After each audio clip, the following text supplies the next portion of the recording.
Falling in and out of love at the speed of light. Gravity can hold me down. I told you and me where the lightning strikes. Follow at the speed of the sound. I know love comes in seasons, I ain't believing our world has come undone. Can I rewind its orbit and stare into the sun? Oh, I can't feel that you know. So I'm waiting out the storm that I face alone. I know love comes in seasons, I can't face these feelings. My world has come undone. Oh, I know if I let you know. Never let you know.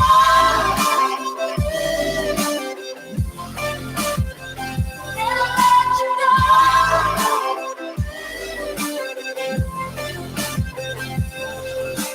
Oh, yes, it'll let you know. So when I was told that I face alone.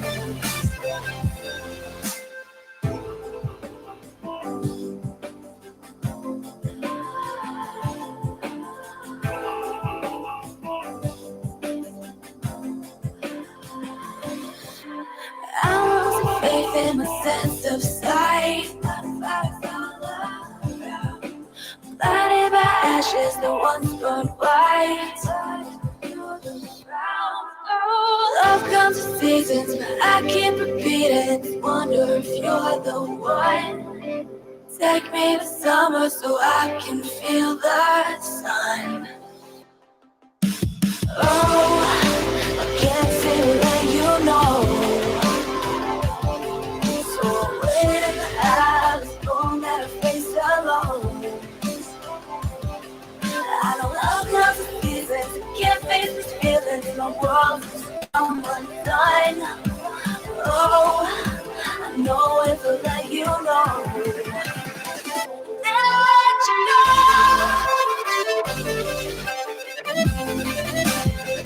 Never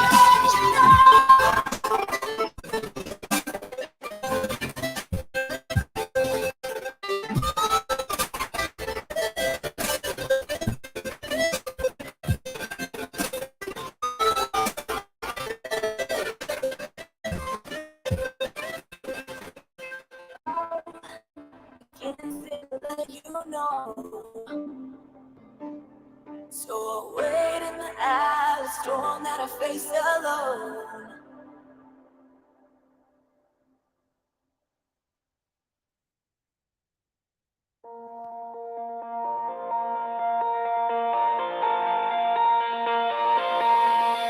I would drive through Bordeaux when it hurt all alone, but it'll be just fine if heaven's secure. I was lost, I would cry, I would wish all night that it'll be just fine if you aren't leaving for good. I could hear you on the radio playing when I was riding so stuck in Vegas. You said we could never be strong, but our hearts are golden and connected as one. Through lonely days, we got better as they came. We are electrolytes flowing in the rain. We are electrolytes, taking your breath away.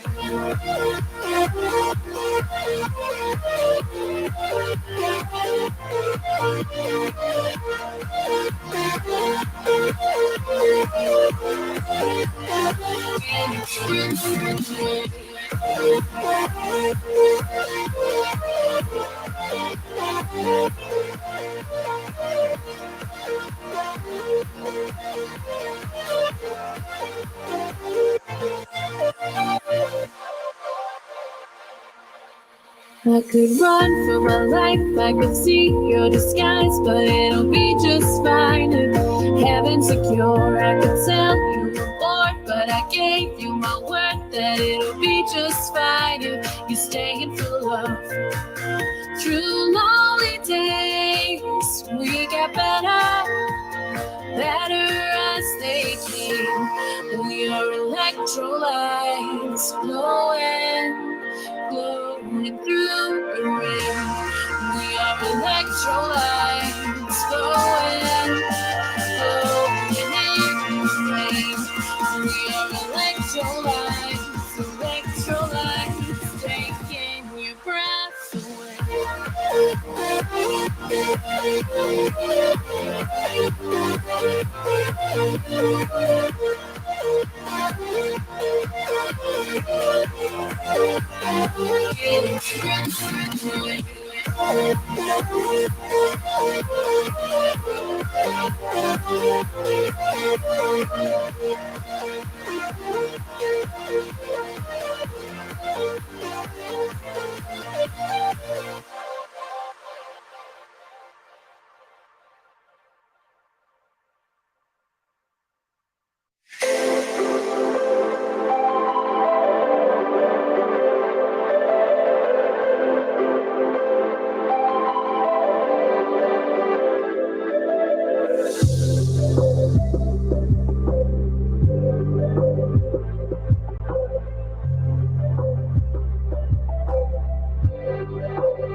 Don't put it past me now. Turn around and say I didn't mean it. I throw words around when I'm not down. But baby, I didn't mean it. And anything I could show you I would, so that you know. Baby, words are words, but I speak truth when I say I won't. Baby, I won't fail.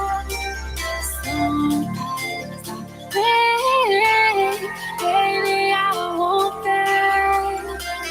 Please forgive me, baby, we'll grow there.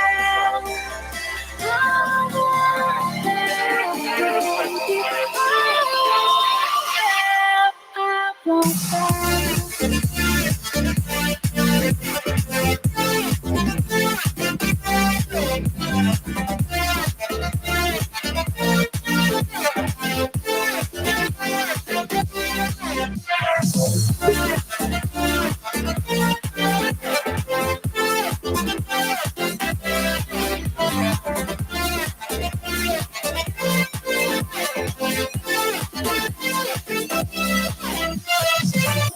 say goodbye in half a second, baby. I didn't mean it.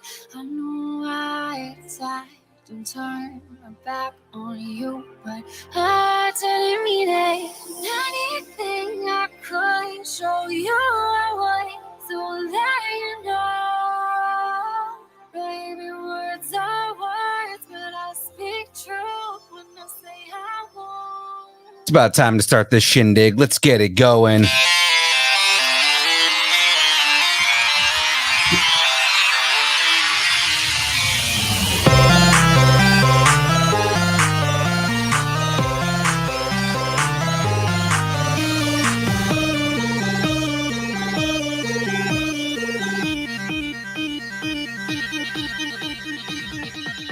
Distance nerding. Hey. No. Hey. Well, welcome once again, ladies and gentlemen. It is now that time of the week. Welcome to Distance Nerding. Welcome to the build. Ladies and gentlemen, it's your boy, Young Phil. Hanging out here with Layak. Hello. Layaki, the one and only. Welcome. Welcome again. Welcome once again. How are things going, Jack? I'm tired. I hear you. I feel you. Well, hopefully we get a little bit of welcome here. James is in the chat saying hi, Jackie. He's trying to give you his energy. Hello. But either way, guys, we are here. Have we voted for video game movies yet? No, not yet. We haven't started voting for the video game movies yet. We're going to be getting to that. It's on the list. I'm just going to give you that right now. There's two different versions of that movie on the list. That's how bad Street Fighter was. All right. Let's see. James is saying thank you, Jackie, for the tickets to go see Clerks 3. He keeps thinking that he's going. Oh, yeah, you're not invited. Cam said he missed you last week. Oh, thanks. And there we go. But guys, ladies and gentlemen, we are here now. Before I bring on our guest, because we all know I love bringing him on. He is an awesome dude. But before I bring him on, I've got to shout out the capitalism that keeps us going. Right? Yeah. Okay. Number one, ladies and gentlemen, this show, this entire channel is brought to you by Pod Decks. Pod Decks. Got it for you here. Our unique interview starting episode starting prompt and I'm already messing up. In the Interview palm question of your and- hand. in the palm of your hand.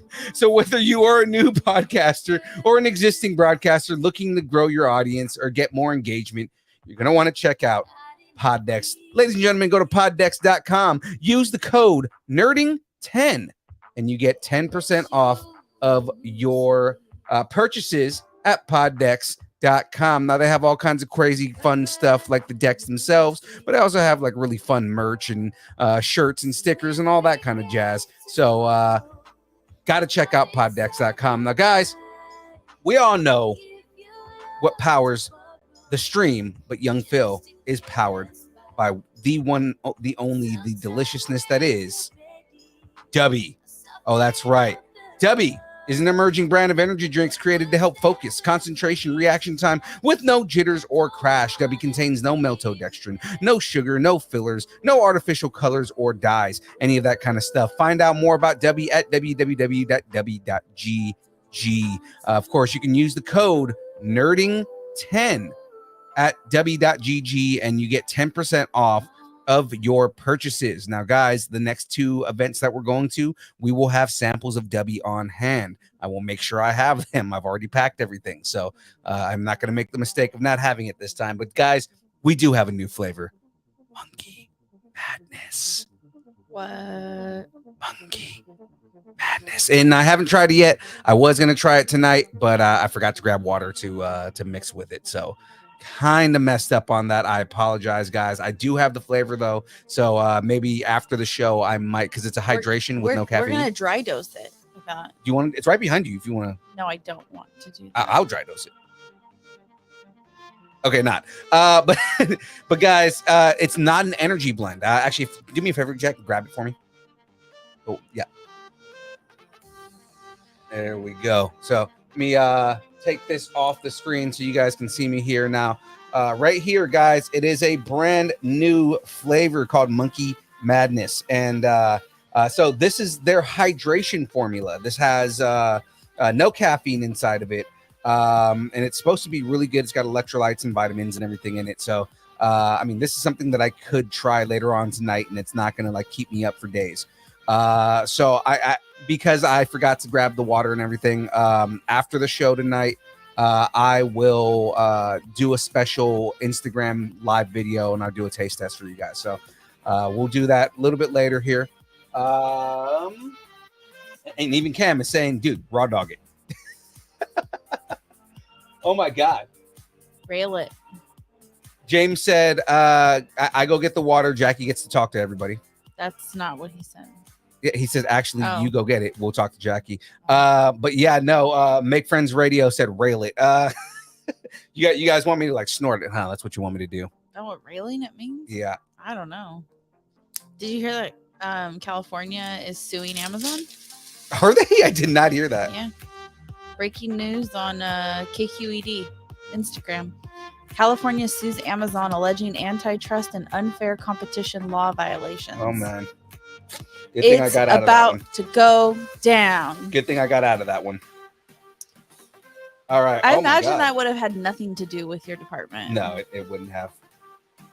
I think that's more warehouse stuff Yeah. that's going on with that. But just to get a smell of it, doesn't really have much of a smell. You have COVID? No, I mean it does, but it's not like super strong. Oh yeah, it's not.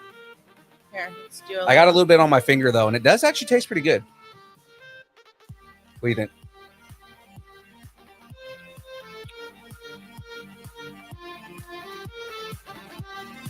That's good quality stuff. That's good quality H2O. You know what? You know what I like about it? Hmm. I need a dipstick, and I can just eat this. It's like Fun Dip. It's like Fun Dip. It's just like Fun Dip. And the good thing is, again, there's no sugar in it. There's no fillers or anything like that. So I think it says to mix with 10 to 16 ounces of water with one scoop. What I was gonna say, it's very powdery. You know, like a lot of times stuff like that, it'll have like the crunchy. Yeah. It doesn't have any kind of like crunchy. And that's what's good about Dubby. Like Dubby, like most of their flavors tend to be like that, you know. So I'm usually pretty satisfied with them. What do you say? DoorDashing ice cream. DoorDash some vanilla ice cream. Hey man, you know our address. You could DoorDash us some ice cream. Yeah, if you wanna DoorDash us some water and some ice cream, all about that, bro. We are not afraid to accept your affection. Yeah, exactly. You know, we are not afraid to buy your affection, but we will accept affection. I'm afraid to buy it. Well, yeah, you are. I'm not. But ladies and gentlemen, all of our little side chat going on here. I got to bring our guest on. Yeah, we do. Yeah, and I'm very excited for this. I'm always excited, but again, it's just mainly because every time I talk to him, it's always a good time. Every time he's on the show, he always brings new stuff for us. So without further ado, ladies and gentlemen, the one, the only, I think I introduced you like that, but I mean, still, the amazing and the always generous Dave Haworth. Hey guys, how are you? I'm good, man. We're thriving. Good. Well, I do admit, I do agree with you that I am the most amazing promoter in the world. So I will agree with you on that one. I will give you that, man. And I'll say generous just because in my experience, you guys have been very generous with us. So, yeah. Well, we try to be, we like to reward loyalty. That's our thing. Right. So as we're going on here, I'm going to switch cameras. But man, how are things going? How's everything on the Colossus girl front? Well, that's an interesting loaded topic, but Are we gonna get an exclusive? Yeah, you will get some exclusive, yeah. But something different behind me. I now have some vintage TVC Star Wars figures up on my wall in the arcade room, which is cool. I just started getting back into the Star Wars thing and Marvel action figures. Yeah, I don't know if you can see them in the background or not. And then, of course, the II Arcade. I think I do more for them than anyone. I don't know why, but I just love their product. Well, speaking of II Arcade, I mean, like, what was it? About 2 weeks ago, we released the episode with Michael Spavik. You did? Yeah. So we the interview from Gem State. Well, I'm gonna have to see that. I am so busy. I wish I had time for YouTube and Instagram and all that stuff, but I'm just, how it is, just constantly inundated. And with what's going on with California Republic Comic Con right now, it's just incredible. James is hilarious. James knows kind of the whole arcade inside joke thing about spending 20 minutes talking about the product, but I'll try to not speak about it as much. I'm okay with that. But no, COVID, since we've been doing conventions since 2014, and we didn't have a lot of drama until COVID came around, right? And then once COVID came around, everything kind of hit the fan for everybody, right? So now after COVID, we kind of know how to handle tragic events or major events, and this year, which is very surprising to us, is California Republic Comic Con, September 25th of this year, is in Placerville, California. Right. And Placerville, California is just on the edge of voluntary evacuations. And past that is evacuations. And past that is a fire called the Mosquito Fire. Yeah. And it's the biggest fire in California. And the venue, El Dorado County Fairgrounds, is being a fire camp for the firefighters and headquarters for them, and basically, the situation is the venue says event's still going to happen on the date, but events on the 24th have rescheduled, and the raceway has rescheduled. Oh, and man. Being an ex-firefighter with the California Department of Forestry, in my opinion, I don't think they're going to get out of the venue till maybe mid-October, just with the experience that I have. And I actually talked to California Department of Forestry this morning, and it's kind of up in the air. So right now we are planning to do the show on September 25th, and I'll be talking with the venue tomorrow and kind of get their feeling on it. But the Cal Fire and the venue, they're two different entities. Right. You can get a little bit more information out of Cal Fire, actually, and you really can't get a lot of information out of the venue because the venue doesn't want to lose the money. They don't want us to pull back. Right. But what are you going to do if there's a fire? What's the venue going to say? The venue's got to make a decision. We're willing to go forward as long as the venue says we can, and right now the venue says we can go ahead 100%. Now the good news is coming up this weekend, there's going to be lots of rain that's supposedly supposed to help the fire situation. Right. And but once again, in my experience, they're telling me these things, and I'm telling you, some light rain's not going to stop a huge fire like this. And the reason why is the rain, when it's over the fire, it basically, the raindrops dissipate within the fire because it's so hot.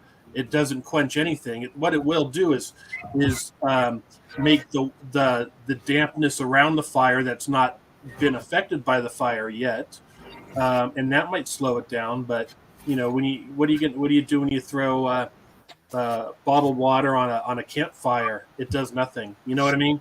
Yeah. So we're still going forward with it. The venue's still going forward with it.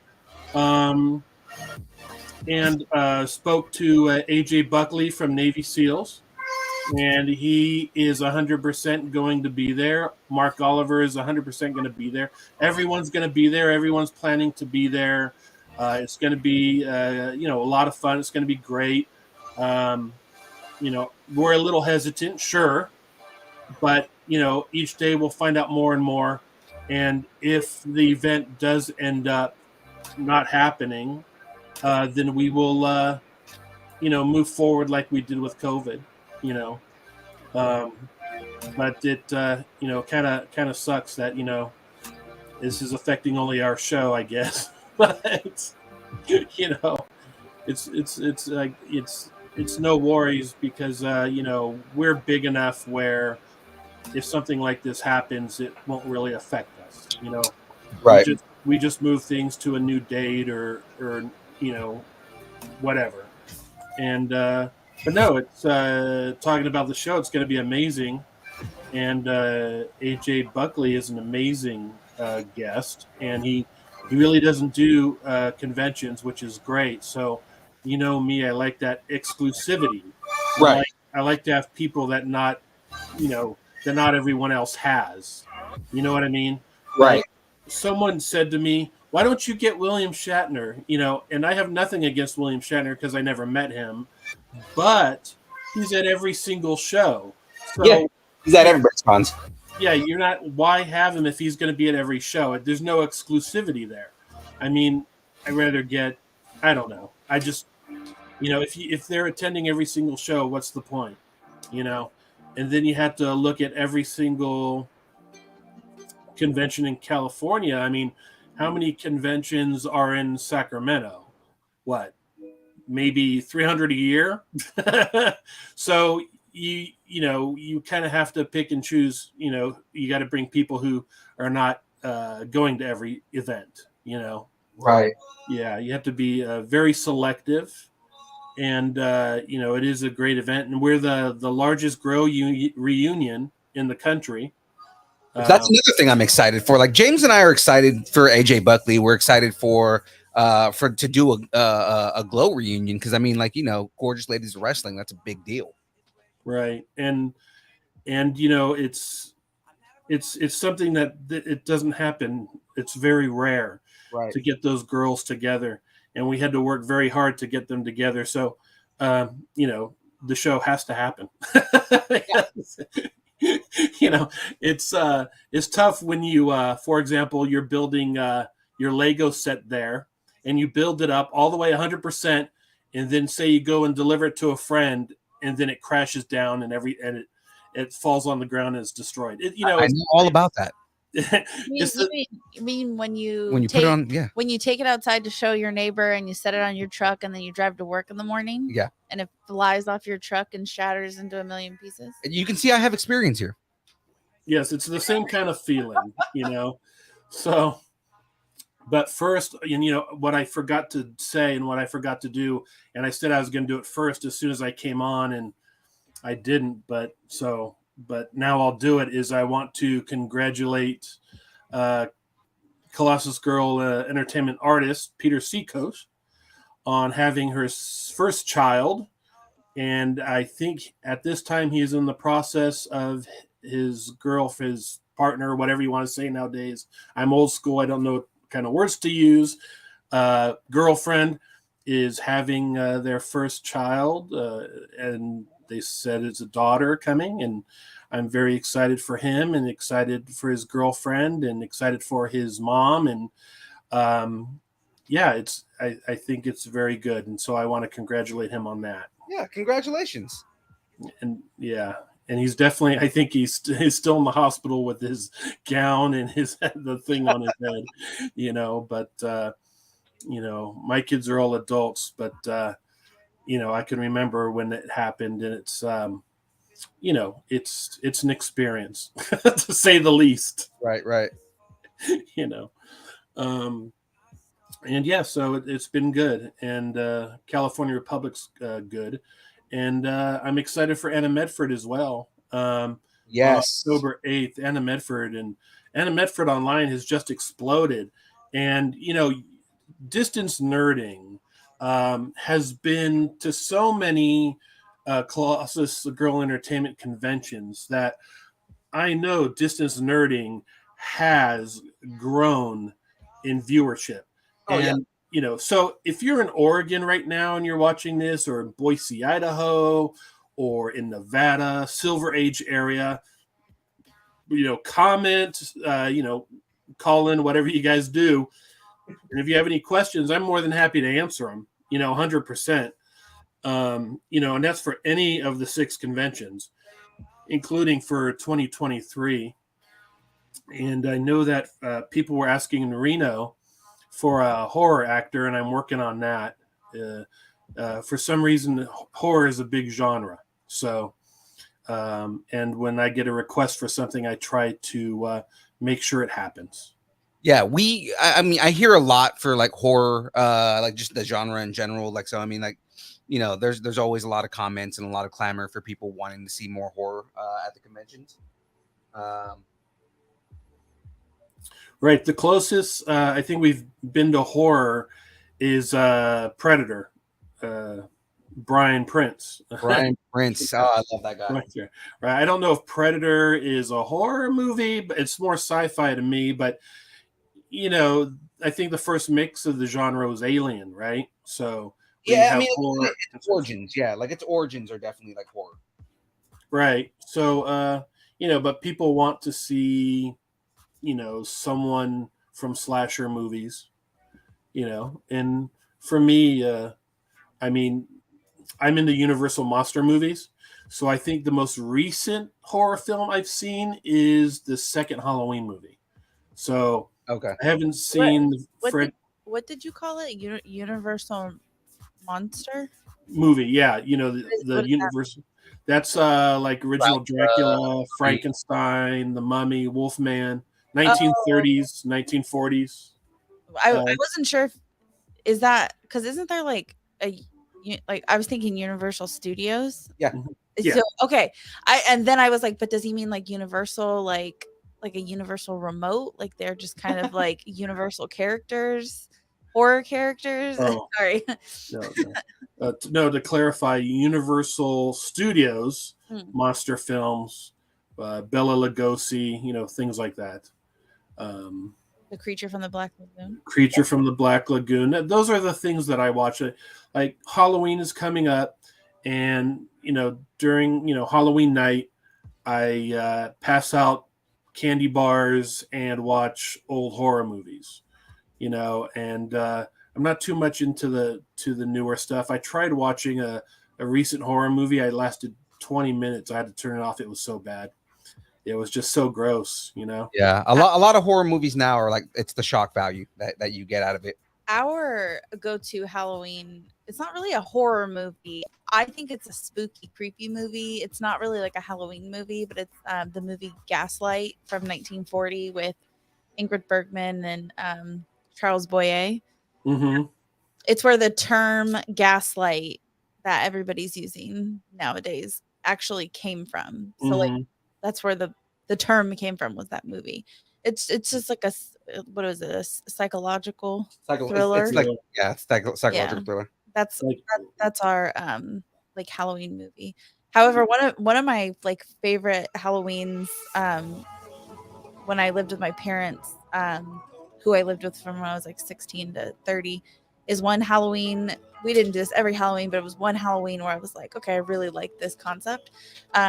We sat in the living room and we passed out candy, but then we watched a George Carlin special, which that could be, horror of a different kind. But, but yeah, anyways, that was just sharing like a Halloween like memory or whatever.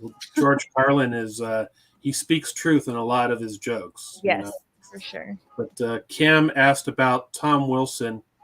I don't know who Tom Wilson is, but if he sends us his information, we can try to reach out.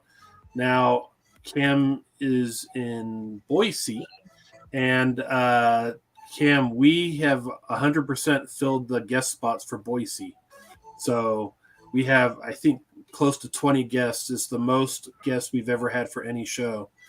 But it's a 2-day show. I was going to say, it's also the first 2-day show, right?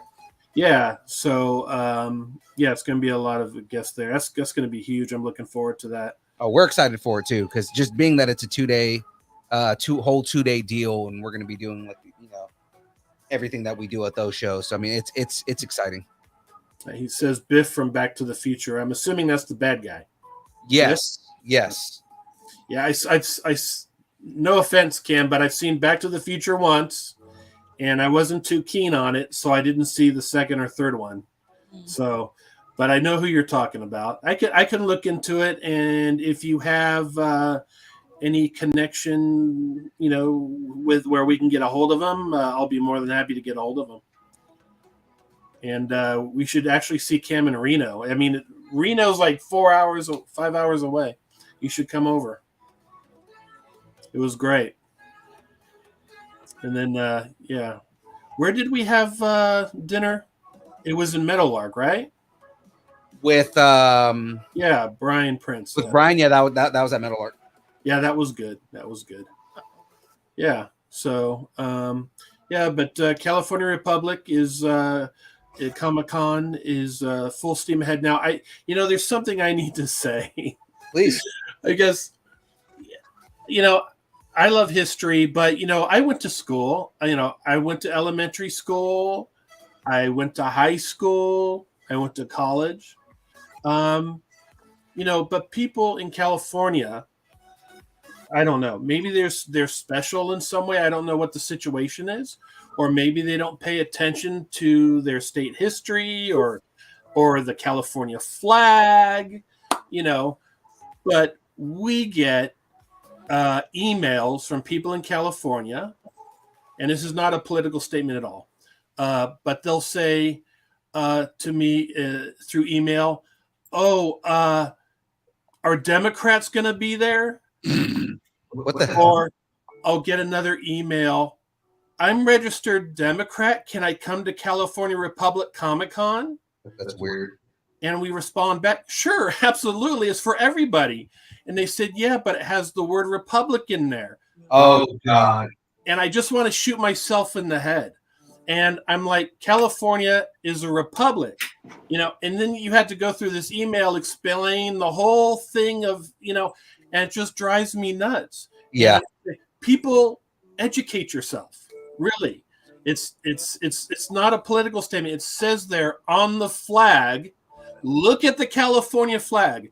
When you go to school, when you go to school, colleges, any government building, even a car dealership, look at the California flag and tell me what it says underneath the California flag. So part of the Republic of California. California was only like a republic for like 2 weeks though. It wasn't. It's like the only real true republic is the Texas. Yeah. So California Republic Comic-Con is for everybody. It has nothing to do with parties or politics. It's the state. Okay. We're in California, and that's why. And plus, if you know the history of Captain California, which is the mascot of CRCC, then you'll know a little bit more about California as well, and the character, and how the name of the event and the character correlate with each other. Right. And this year, Tubi, if you know Tubi, the artist, and I are working on Captain California Origins comic book. Oh, nice. And we put out installments just about every month. And you can find it on CaliforniaRepublicComicCon.com. And every month is a new installment. And it kind of explains more and more about the history of the character. And it's very cool.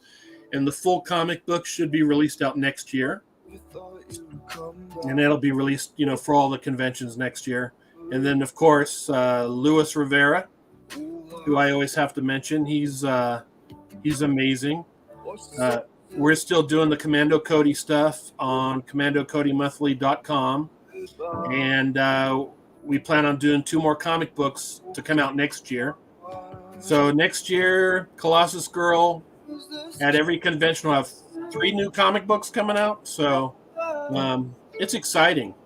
Wow. Because we're still the only comic convention with our own comic book, and we started with 1. Now we're coming out with like 3. Yeah. And so we're excited about it. I'm surprised you haven't had Luis Rivera on your show. We need to. It wasn't he? No, Luis Rivera. Is that been a on the show. different? It's a different Luis. Oh, okay. I was like, wait, I thought we did. No, you're thinking of Luis from Lucharillas. Yes. Yeah. Okay. No, he's a different person. Luis Rivera is a comic book artist. Is it the one we picked up at the Dollar Tree? The comic. Yes, actually, we picked that up because of Chris Marinan. I didn't realize that Luis Rivera worked on that too. Which one? The comic book from Dollar Tree. Oh, Dollar Tree, right? It's like a Dollar Tree like exclusive. Yeah, I picked up like 10 of them and brought them to a show and had both of them sign them all at Powerhouse this year. And then I'm going to turn around and sell them at my comic shop for like $15 each. Yeah, because Chris Marinan was telling us about it when we interviewed him at Meadowlark. Tell me about those interviews you did at Meadowlark, because I don't get to see that stuff. So, yeah, man. Are you gonna make them a comic conversation? Yes, I'm at that. That's actually actually Silver Age is next, so we're about to start. I'm about to start releasing the episodes from Silver Age Comic Con, but after I'm done with Silver Age, then we're gonna start releasing all the episodes from Meadowlark Comic Con. Nice. Oh, that's exciting. I feel bad because I forgot to hit record at Powerhouse, so I didn't get anything from Powerhouse. Yeah, so I screwed up on that one, but then I make sure that I hit record for all the other shows. Well, Jessie Flowers will be back. She'll be in Boise. Yeah, and because I heard she's not going to be at Anna Medford anymore, but she did confirm that she was going to be in Boise, though. Well, yeah, right. And because of a scheduling conflict she had, but she did us a solid and gave us a replacement that is like a total home run. her replacement, Gray. Gray Delisle. Oh my God, Yeah. such a big deal, man. Like, Yeah, one of the top. One of the Yes. top. Gray Delisle is no slouch for a guest. She's done so many character voices of characters that people know. Like what? God,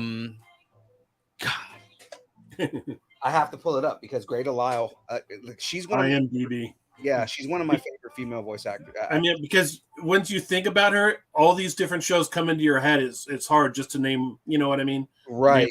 You have to focus. Let's see. Fairly Odd Parents. She played Vicky on Fairly Odd Parents. She was in Avatar. She played forgot what character she played in Avatar. Azula. Was she Azula? That's right. She was Azula in Avatar. So is that how? What was the person's name? Sorry. Mm-hmm. Is it something? Jesse Flowers. That's probably how Jesse Flowers knows her. It's from Avatar. It's from Avatar. Right. Sorry, I have a bad short-term memory. No worries. Grim Adventures of Billy and Mandy. She played Mandy.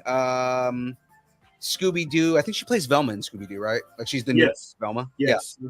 Uh-huh. Let's see. I mean, she's in all kinds of stuff. Great Delisle, and then she's in like all kinds of like she has all kinds of small roles and stuff too.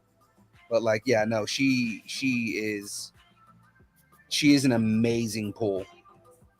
Yeah, so we're excited because as soon as we announced her, she just blew up, man. It was like the biggest response we've ever had from just about any guest. It just exploded. So yeah, we're happy to have her, and it's gonna be loads of fun. And have you met Olivia Hack? I haven't. We've been adjacent, but I mean, I've been wanting to meet her, and that's gonna be another fun one. Yeah, she is incredible. Amazing, but she's also a troublemaker. So I mean, she's a little wild. She was the new Cindy, so I mean, right. The new Cindy. Right. In the Brady Bunch movies. Oh, okay. She played Cindy in the new Brady Bunch movies. Got it. But she's also pretty prolific. One of the ones we watched. Yes. Recently. Yes. We watched a very Brady movie. Was it Very Brady Christmas or was it? No, it was the other one. I think it was like a Very Brady movie. Oh, okay. But yeah, no, she's the one in all those Brady Bunch remake movies. She played Cindy. I see. Yeah, you know, it's interesting because in the Brady Bunch movies, you know, she's supposed to be the ugly duckling of the movie, right? Right. And Marcia and Jan Marcia, right, is the hot one supposed to be. Yeah. You know, but I don't see Olivia Hack. You know, I see her in that movie, and it's hard for me to think it's the same woman that you see today because she is so damn attractive. Yeah. You know what I mean? But but it's like, you know, you have to think all the makeup and the things that they do to her. But it's like, you know, it's amazing what Hollywood can do to people. Sometimes make them more beautiful, or sometimes make them extremely ugly. So, well, John Hurt played the Elephant Man. So, I mean, if you have a good makeup artist, they can turn you into anything. So, well, I mean, look at half of the makeup and VFX that they do on American Horror Story, and you look at like the way that these women look, or like I'm forgetting in Dodgeball the female, like the big like buff female with like the unibrow and messed up teeth and all that. She's like an international supermodel. Oh, really? Wow. If you like, look at pictures of her, it's like, oh my god, they put a lot of makeup on her to make her look that bad. So am I. I'm an international supermodel. You are gorgeous, and you can be quiet, Jackie.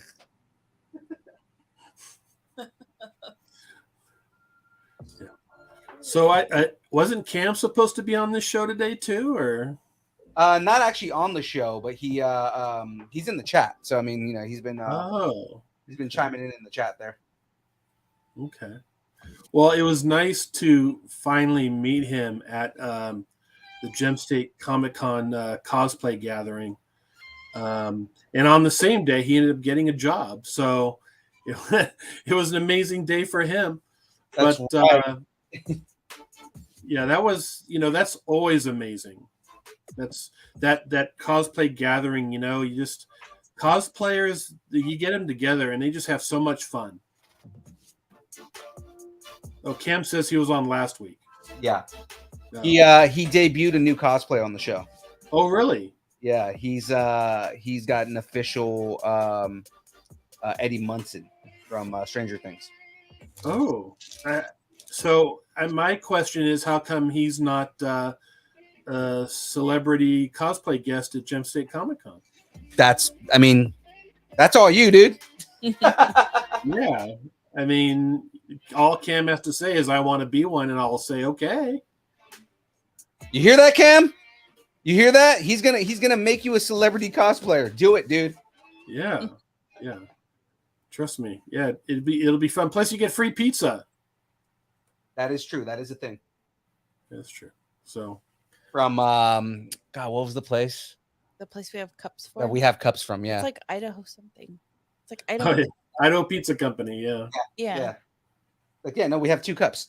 Those are like Nice. our to-go cups that Yeah. Nice. we make Jackie, our road sodas in those. yeah, Jackie probably drinks out of those cups more than any of the other ones that we have. Oh, nice. No, we love Idaho Pizza Company, and they've been great sponsors the last 3 years. And that's the only pizza we eat. And when Sam Jones was here, he said Idaho Pizza Company was the best pizza he ever tasted. So, you got Sam Jones. You can't argue with Sam Jones. I mean, if you are getting the okay from Flash Gordon, then you're good. Right. And also, Red Brown Captain America said the same thing. I think we might be seeing Reb this weekend, actually. Oh, you can't argue with Captain America. Oh, you're going to see Reb this weekend? I think we're going to see him this weekend. I'm not sure if he's if he's coming to this event, but I thought I heard something in the pipeline that he worked out a deal, and he's going to be at Heroes Fest for Project Wish this weekend. No idea what that show is or what it is, but hey, man, Reb Brown is an awesome guest, and he actually turned out to, I don't know, sometimes you'll meet celebrities, or I don't know, I don't see them as celebrities, but guests. And, you just click and they just become friends. And since Gem State, Reb and I think we talk twice a month. So, and we don't even talk conventions. We don't even talk movies. It's just a fluid conversation between, 2 guys. Right. And I mean, somebody as cool as Reb Brown, Right. And, he's a great guy. I have a lot of favorite guests that I've had over the years. But I have to tell you, he's my favorite. I used to say Gil Gerard was like a brother from another mother, but Reb Brown is like, man, he's just an amazing person to talk to and hang out with. You know what I mean? Right. And it's amazing, some of the stories he's told me about Hollywood. And he's a great looking guy. If another guy is saying you're good looking, you're a damn good looking guy. And, him in the 70s in Hollywood, and to know that he was only married once, married to one woman, and still married to that woman. You know how hard that it was for him in Hollywood, being as hunky as he was, just to say no to all those advances and stay true and loyal to his he says his one true love. Is, to me, is an amazing story. I told him he should write a book about it, because it's hard in Hollywood. Well, let me be a little bit more descriptive. It's a little bit hard in Hollywood to keep your pants on. You know what I mean? And, so he is an amazing person. And I love all his stories. Yeah, Reb's a good dude. I'm thinking about bringing him to Reno. I haven't decided yet. But, yeah, we'll see how he is. Yeah, no, we like I said, we met Reb originally at a Gem State, and just the morning that we met him, he was just cracking jokes immediately, and it was great. Right. And Cam asks, he might take me up on the guest spot, but he has a forever pass. But Cam, it doesn't matter. You can still be a guest. It's all good, you know. But see, that's how great the forever pass is, because it's like you're a guest anyway. Right. You know what I mean? So you can go in there and do just about anything with a forever pass, you know, which unfortunately we're raising the prices. So if you were able to get in on a forever pass, probably now's the time to do it. What can a forever pass get you? Well, it gets you in all 6 shows for free for the rest of your life. Even if the show moves to another city or another state, you can still go to those shows. You get access into the show before anybody, usually, if you come early. You get free food all day, as much as you want, in the green room. Wow. And you can eat with the celebrities there and everything, and just hang out with them. And yeah, it's a cool thing. And when we have events like we had a movie screening of the Doctor Strange movie, which I particularly didn't like, but it's not about me. And people enjoyed it, and Forever Pass holders were able to go for free. When we had the Sam Jones Pizza Party, Forever Pass holders can go for free, where other people would have to pay, $50, you know? So, yeah, it's, they get in free to anything except for my house. They can't get into my house, but everything else. Oh, wait a minute. Hold on. My house just shook. I got thunder and lightning now. Oh, Really? Yeah. Big thunderstorm. It was supposed to come in at 6, but if the lights go out or something, I apologize. for some reason I was thinking earthquake, but I don't know where you're at. He's in Boston. Oh, okay. Boise. We do get earthquakes. Last year we had a 6.5. Oh, wow. But the thunder, because of the high elevation, for example, I'm born and raised in California, but in San Jose, when there was a thunderstorm, they didn't tell you need to go into the house, because you're at an elevation pretty much at sea level, right? Mm-hmm. Here, we're about 4,000 feet higher than San Jose. So when a thunderstorm comes, it's like, stay in the house. Do not leave. Stay where you are. Yeah. And so luckily most thunderstorms happen at night, so it's not a problem. But these thunderstorms, they just shake the whole house, and it happens a lot. Not frequently as in a lot of thunderstorms, but when a thunderstorm happens, it's like your house will shake. 30 seconds later, your house will shake again, and it'll be like that for a few hours. So, yeah. Do you guys get them throughout the year, or is it like a certain time of year? We'll get them in spring, and we'll get them, this time of year, whenever you still have a high level of heat in the air, and, you're starting to get the rain, like so fall, we're getting into fall. So it's still summer heat, but the clouds want to say it's fall. You know what I mean? And that's where it kind of happens. Okay. I like it here because everything's extreme. All the weather, all the seasons are extreme. We had 32 days of 100 degrees and more heat in the summer.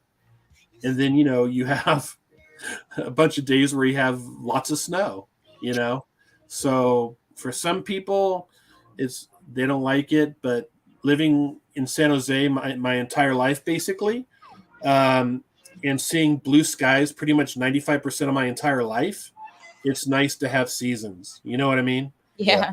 So, yeah, it's a different world. Cam says rain has started at his house. Awesome. Send it our way. We're supposed to be getting rain this weekend. That's what he said earlier. Oh, okay. Because when he was talking about it, I was like, I'm going to ask him about the rain. And then because I had saw that there was rain, but then you talked about it and it answered my question, so I didn't have to ask. Right, but rain, no, it's hit and miss. You know what I mean? It's like I look at rain and, they'll say it's 20% chance. And you think, okay, it's not going to rain. Then you get a lot of rain. Then it'll say maybe 75% chance rain, you say, "Oh, this is awesome. We're gonna get lots of rain," and it barely sprinkles. You know what I mean? Yeah. Yeah, I've seen it. I've seen a TikTok where it talks about like, and I probably just need to look this up independently, but I never remember these things until they come around again. But there's like this TikTok that is talking about how it like it attempts to explain it, but it doesn't really explain it. It talks about how like when it says it's 70% chance of rain, it's like 70% of the entire area.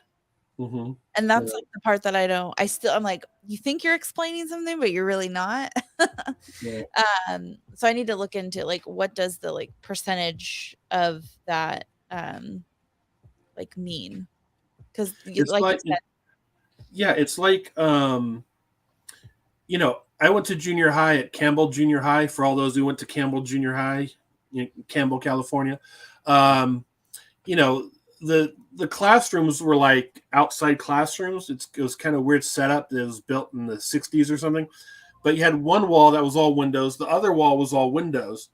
And it would be raining on this side of the room and complete daylight on this side of the room. And that's the one thing about California, I mean, it could be raining on top of you, and then your friend could be 10 feet away and no rain on him. You know what I mean? It's just a trip. Right. So California, when they say it's going to rain and help the mosquito fire, it's fingers crossed. You just don't know what Mother Nature is going to do. Yeah. And I never count her out, and I never underestimate Mother Nature. Right. And she started the fire with the lightning, and let's see what happens with it. And you could just do your best and roll with the punches. Yeah, but I'm actually headed up that way this week. Not to the fires, but we're going. Well, hopefully, if nothing gets canceled, there's a we're going up to Colfax, which is like on the other side. It's near where like they're fighting the fire. They're having like a called like Railroad Days. It's like a street event. I was supposed to go camping, and the place that we were supposed to be going camping was supposed to be like 30 degrees at night. And so my coworker was like, yeah, we're not doing that. But she still wanted to do something. And I was like, well, we can go do Railroad Days up in Colfax. And she goes, the mosquito fire is right by it. And I said, if you can't deal with a little bit of wildfire, I don't know what to tell you. I was like, we can go. As it gets closer, we'll see. I mean, I don't think obvious if Colfax is in any danger, I'm sure they would cancel it. My whole idea is if it's going to happen, like we're probably fine to go. Right. I mean, if you're still having the event, you would expect the promoters to take every safety precaution, and if they're having it, means it's safe. Yeah. And that's what we're doing with California Republic Comic Con is. If it's safe for the people, we'll have it. If it's not, we definitely won't. Yeah. But, when the venue tells you it's going to be fine in a week, and you just kind of, yeah, I mean, and this is knowing, I mean, things can go south, real quick and all of that, I get that. But the other thing is like, even though like the fire is getting bigger and, it's still raging up there, and actually, I don't even want to say it because I don't want to jinx it. I'm not. I'm going to take it back. I don't want to jinx it. I'm superstitious that way. Like I come up with like these very not logical. I come up with these things and then I realize halfway through, I shouldn't have said that. I just jinxed it. So I'm not going to say. I have a plan A and I have a plan B. The plan A is I'll be at CRCC. My plan B is, if not, I'll be camping somewhere, So this year, specifically after COVID, I've gotten into what they call overlanding, and it's kind of a millennial generation term. I'm GX, so I'm nowhere near the thinking of a millennial, but I do agree on how they do some things. And I've gotten what they call overlanding, which is you have a vehicle that is modified, and you go up and you go camping for like 4 or 5 days. But one night you'll be in one location, one night you'll be in another, and you'll go maybe 4x4ing to get to these places and things like that. And I have a Toyota truck with a grill guard in the front. If someone doesn't know what a grill guard is, you just look in front of a cop car. It has those bars in front of it that protects the vehicle from head-on collisions. And I have a Rhino roof rack on top of the cab, and we're getting a rooftop tent on top of the Lear shell. And so I'm really heavily investigating rooftop tents. And it's a great way to see the country. Yeah. Last month we drove through Montana. We went to Pompey's Pillar. We went to Little Bighorn. We slept at Bighorn National Forest. We went to Yellowstone. We went to Grand Teton. We camped in Teton Valley. We went to Craters of the Moon. And you just go from these spots and you see all these incredible, amazing places. And they call it overlanding because you're just constantly moving except for the night where you camp. And it's kind of much different than the traditional camping where you find a camping spot and you stay in that camping spot for 5 days. Yeah, it's almost similar to like how people in art, like, I guess it's similar to how like when people have an RV, they tend to go to different like campsites like throughout like a route. Like my parents, they did they went around the whole like perimeter of the US. They started in California, went up the Washington coast, across down the East Coast, down into Florida, and then back across. I mean, they did it in an RV, not camping, but it almost seems like a similar thing. You're not, you're doing. How long did that take them to do all that? I think 6 months. 6 months? Maybe 4 months. I don't remember. It was a while ago. I was living with them, so it like at the time it was like, yeah, I lived with my parents, but they were out in their RV so much. It was almost like it was like you're like living by yourself anyways. It wasn't even that. It was that like, yeah, I still live with my parents, but they were gone a lot of the time, and it worked out for them because like they had a house sitter. So it was like it was mutual. So you were the house sitter. Basically, yeah.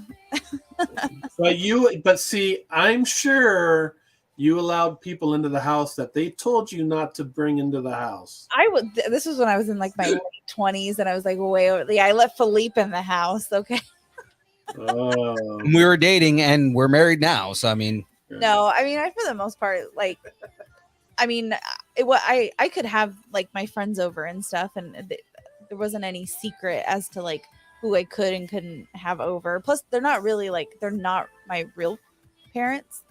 They were they're my sister's mom and her husband. So it wasn't like my parents were like, I was, not saying that I wasn't a teenage turd to them, because I was.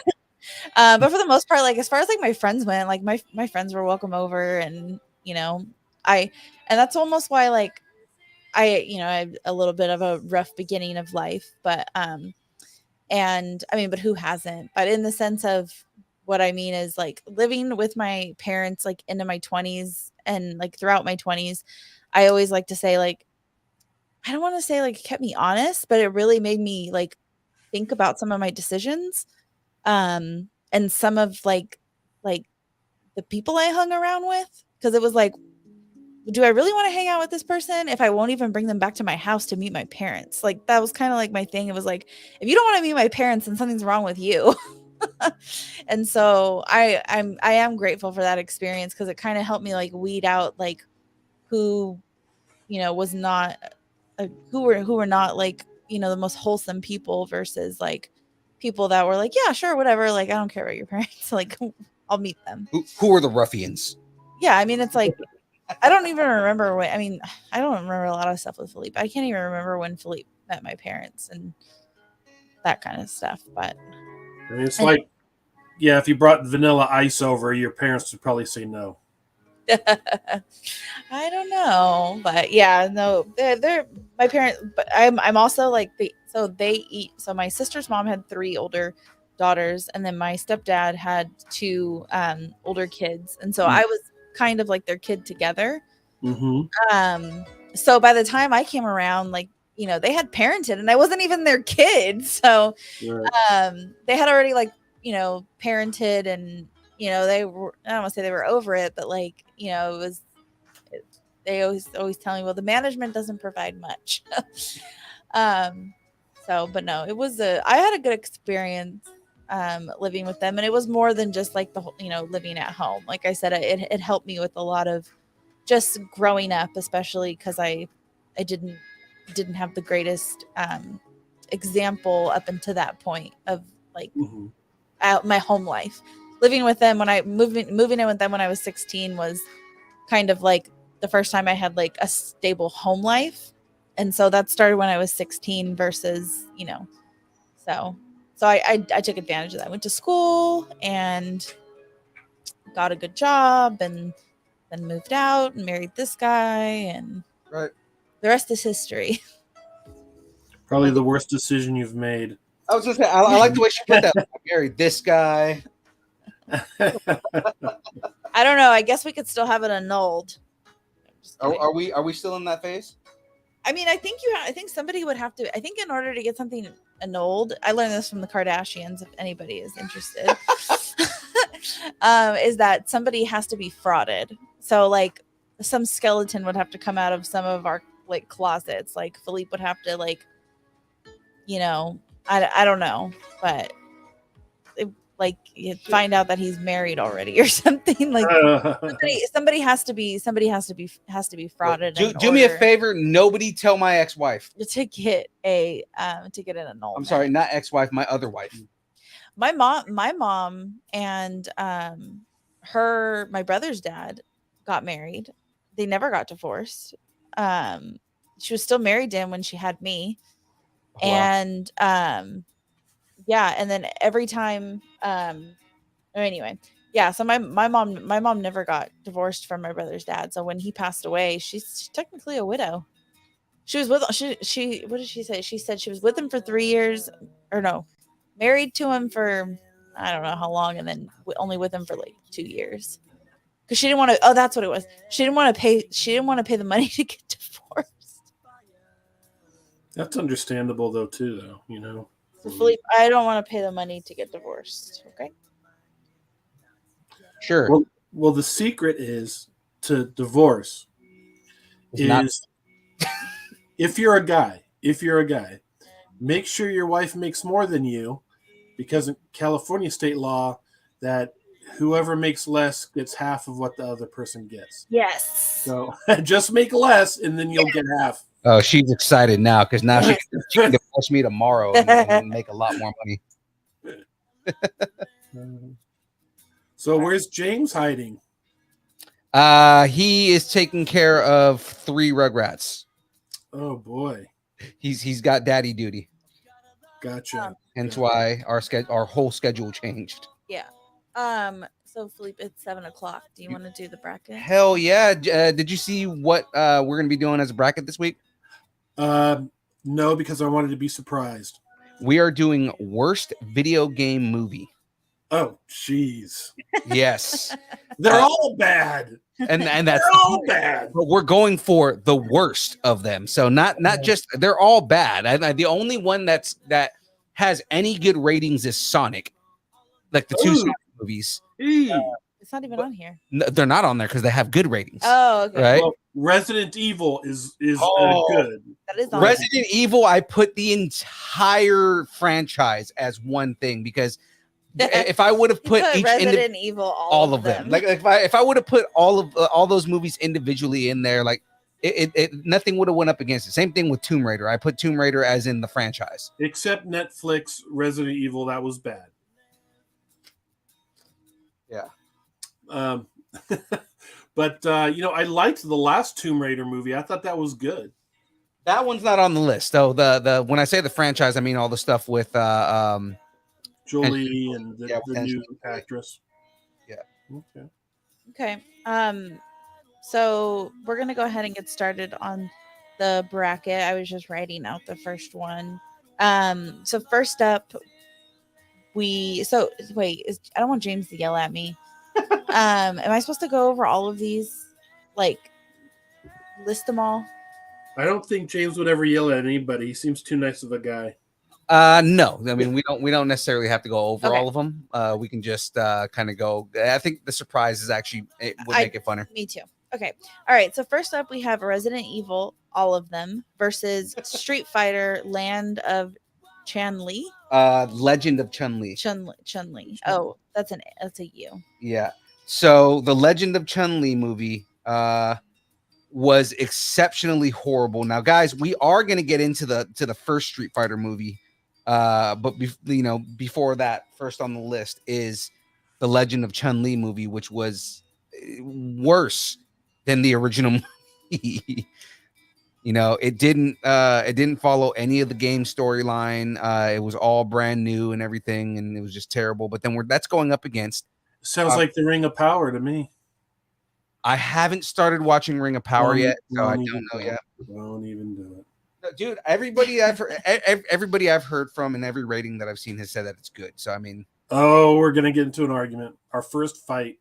I haven't seen it yet, so I can't really say anything until I watch it. Anyone who is listening to me now, stay away from Ring of Power. It has nothing to do with Tolkien. None of the Tolkien characters in there, and the ones that are bastardized.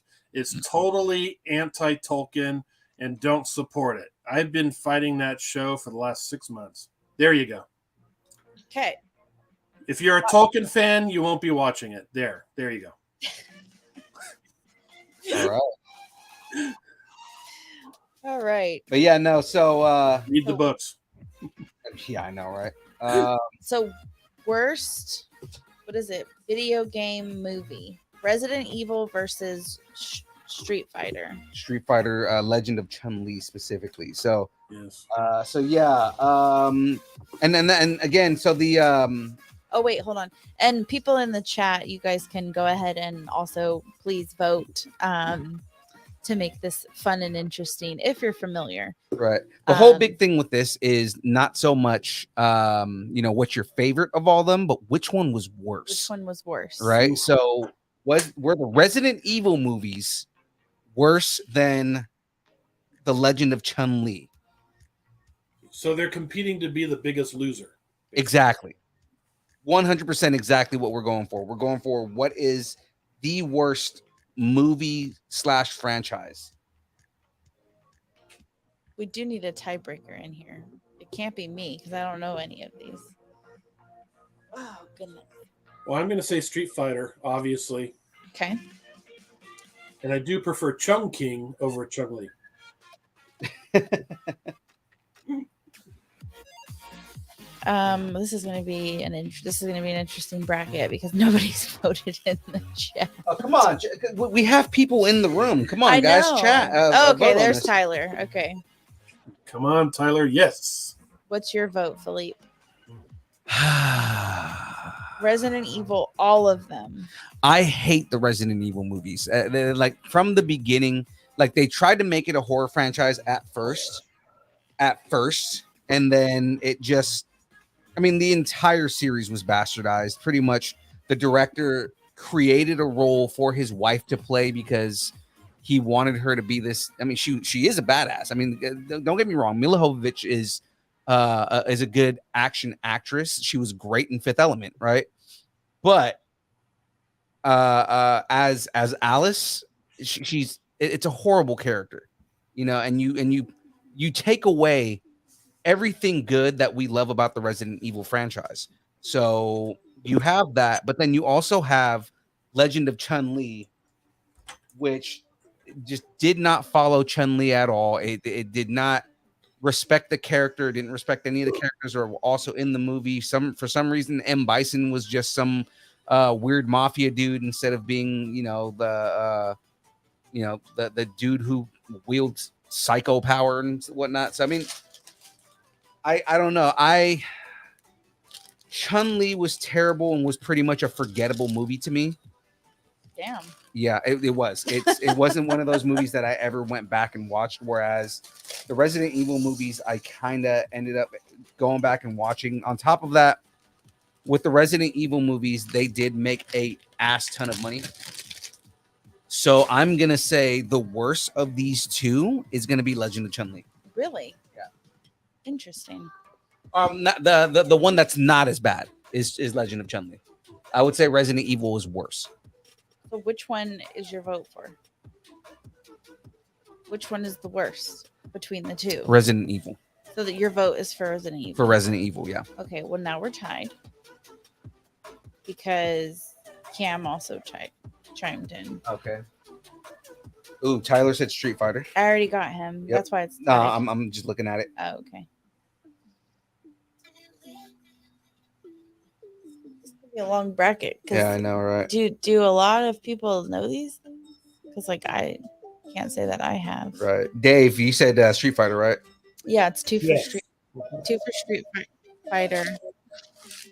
And wait. Okay, Thomas Wong. Is Thomas Wong in the building? Thomas Wong is in Yes! the building. John C. Thank goodness. Thomas Wong is in the house with Street Fighter. I don't know if you guys saw how excited I got, but Thomas Wong, thank you for chiming in and being here. Also, Thomas Wong, I just want you to know that you're saying that Street Fighter was worse than Resident Evil. I just want to confirm before I call it.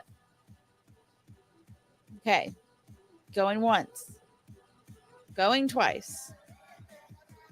I like how he called out himself, said Thomas Wong in the house.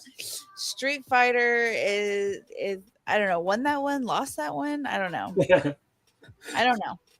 Gonna take the cake on that one. It won to lose. Yeah, I know, right? Next up we have Max Payne versus Silent Hill. All right, both equally bad franchises.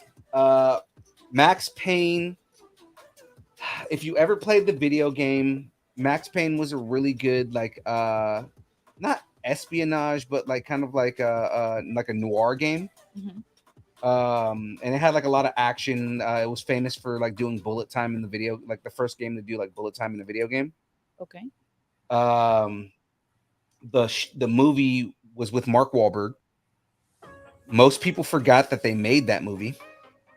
And I definitely did. yeah, and then they did some weird like demon thing that wasn't in the games. Like he fights a demon at the end of the movie. Okay. And it's like, why is there weird religious, like, monsters showing up in this movie? So it was one of those movies where just like shit just did not make sense. And it was That just was really the bad. Max Payne one. That's Max Payne. Okay. The other movie on this is what? One more time. What was it? Silent Hill. Silent Hill. Silent Hill. Again, as a game franchise, is one of those. It's the other horror franchise outside of Resident Evil that everybody loves. No, I've never heard of it. Of Silent Hill. Yeah. I would say it's probably more cult. Like there's probably more of a cult following. Whereas it's not like this big mainstream game. Let's start a cult Resident Evil. then. Yeah, but like the game is like it's famous for being like super psychological and really messed up. There's a lot of like demonology in it and whatnot. The movie visually they did a really good job, right? Like the characters look spot on. It looks just like the monsters that you see in the movie. Yeah. Or in the game, I mean. But there's no plot, there's no story. It is just horrible slog to watch. So of the two, you have a movie that had a completely convoluted plot that had nothing to do with the game. Okay. Versus a movie that was very visually accurate to the game, but had no substance at all, made you not want, there's nothing that made you want to watch the movie. So they're both equally horrible. I would probably give this to... Which movie was worse? The action scenes in Max Payne were actually decent. The acting was still really bad. Greg. John C. I am gonna say Silent Hill was the worst movie. All right. What about you, Dave? First, hi to Greg. How's it going, man? I'm gonna say Silent Hill is the worst. All right. And then just to bring Greg up to speed, we're doing a bracket of worst video game movies. Tyler also has one in for Silent Hill. We've done Resident Evil versus Street Fighter. Street Fighter 1 lost that one, as I guess. And now, and then we are doing Max Payne versus Silent Hill. So far, Phil, Dave, and Tyler and Cam have voted for Silent Hill. Yeah, it's as being the worst of the two. Right. Everybody's starting to lean Silent Hill on this. Yeah. Is that something you think Greg is familiar with? Like he would have a vote? I mean, Greg knows movies, so. Okay. Well, if you have a preference, Greg, go ahead and get it in. Going Silent Hill. Okay. All right. So Silent Hill took that one. Yeah, Silent Hill took that in a landslide. Anonymous. I don't think anybody voted for anything else on that one. No. Okay, good. That makes my job easy. All right, next up we have Hitman versus Double Dragon 1994. Again, both horrible movies. Hitman, they were trying to capitalize on like the espionage thriller genre that was happening at the time. And again, they just did not take any of the plot lines from the video game and just tried to make a movie that tangentially had the name of the characters in it. Versus Double Dragon was like, not only was it a bad video game adaptation, but it's like one of those things that's like considered one of the worst movies ever made. Great video game though. Oh yeah, the game is amazing. The video game was on the IA Arcade. Yep, I was gonna play it today actually before coming on the show, but I ended up playing Space Invaders. Yeah, me and James played it when we were in Idaho. Like when we finally got a chance to go play with the IA Arcades, we played a little bit of Double Dragon. There's a lot of nostalgia to that game. The game is great, right? Oh yeah. The movie was fucking terrible. Yeah, I mean, between Double Dragon and Hitman. So I would say Double Dragon is the worst movie. Okay. What about you, Dave? Well, considering Double Dragon is a Riff Tracks riff, I'm gonna have to say Double Dragon because the other movie has not been riffed yet by Riff Tracks, and if Riff Tracks is picking a movie to be riffed, you know it's bad. Exactly. For sure, that's definitely that one. All right, making this easy for me. All right, so I'm gonna go ahead and call it. Hearing none, seeing none, and closing this out with Double Dragon. Okay. Did not mention Mario Brothers. Boy, that movie was bad. Oh, that's in there. That's in here. Super Mario with John Leguizamo and what's his name? Who Framed Roger Rabbit? Hutchinson, Hodgkins. The detective? Yeah, the detective. Yeah. I don't know. He's British though. Yes, he is. I think his last name is Hodgkins. That ruined my day. Yeah. Greg, IRK does have it has both Dragon's Lair movies games actually. They have all three. I forgot there was a third one. Yes, they do have all three.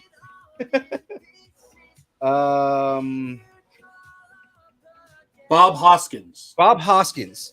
Yeah, Bob Hoskins played Mario and John Leguizamo played Luigi.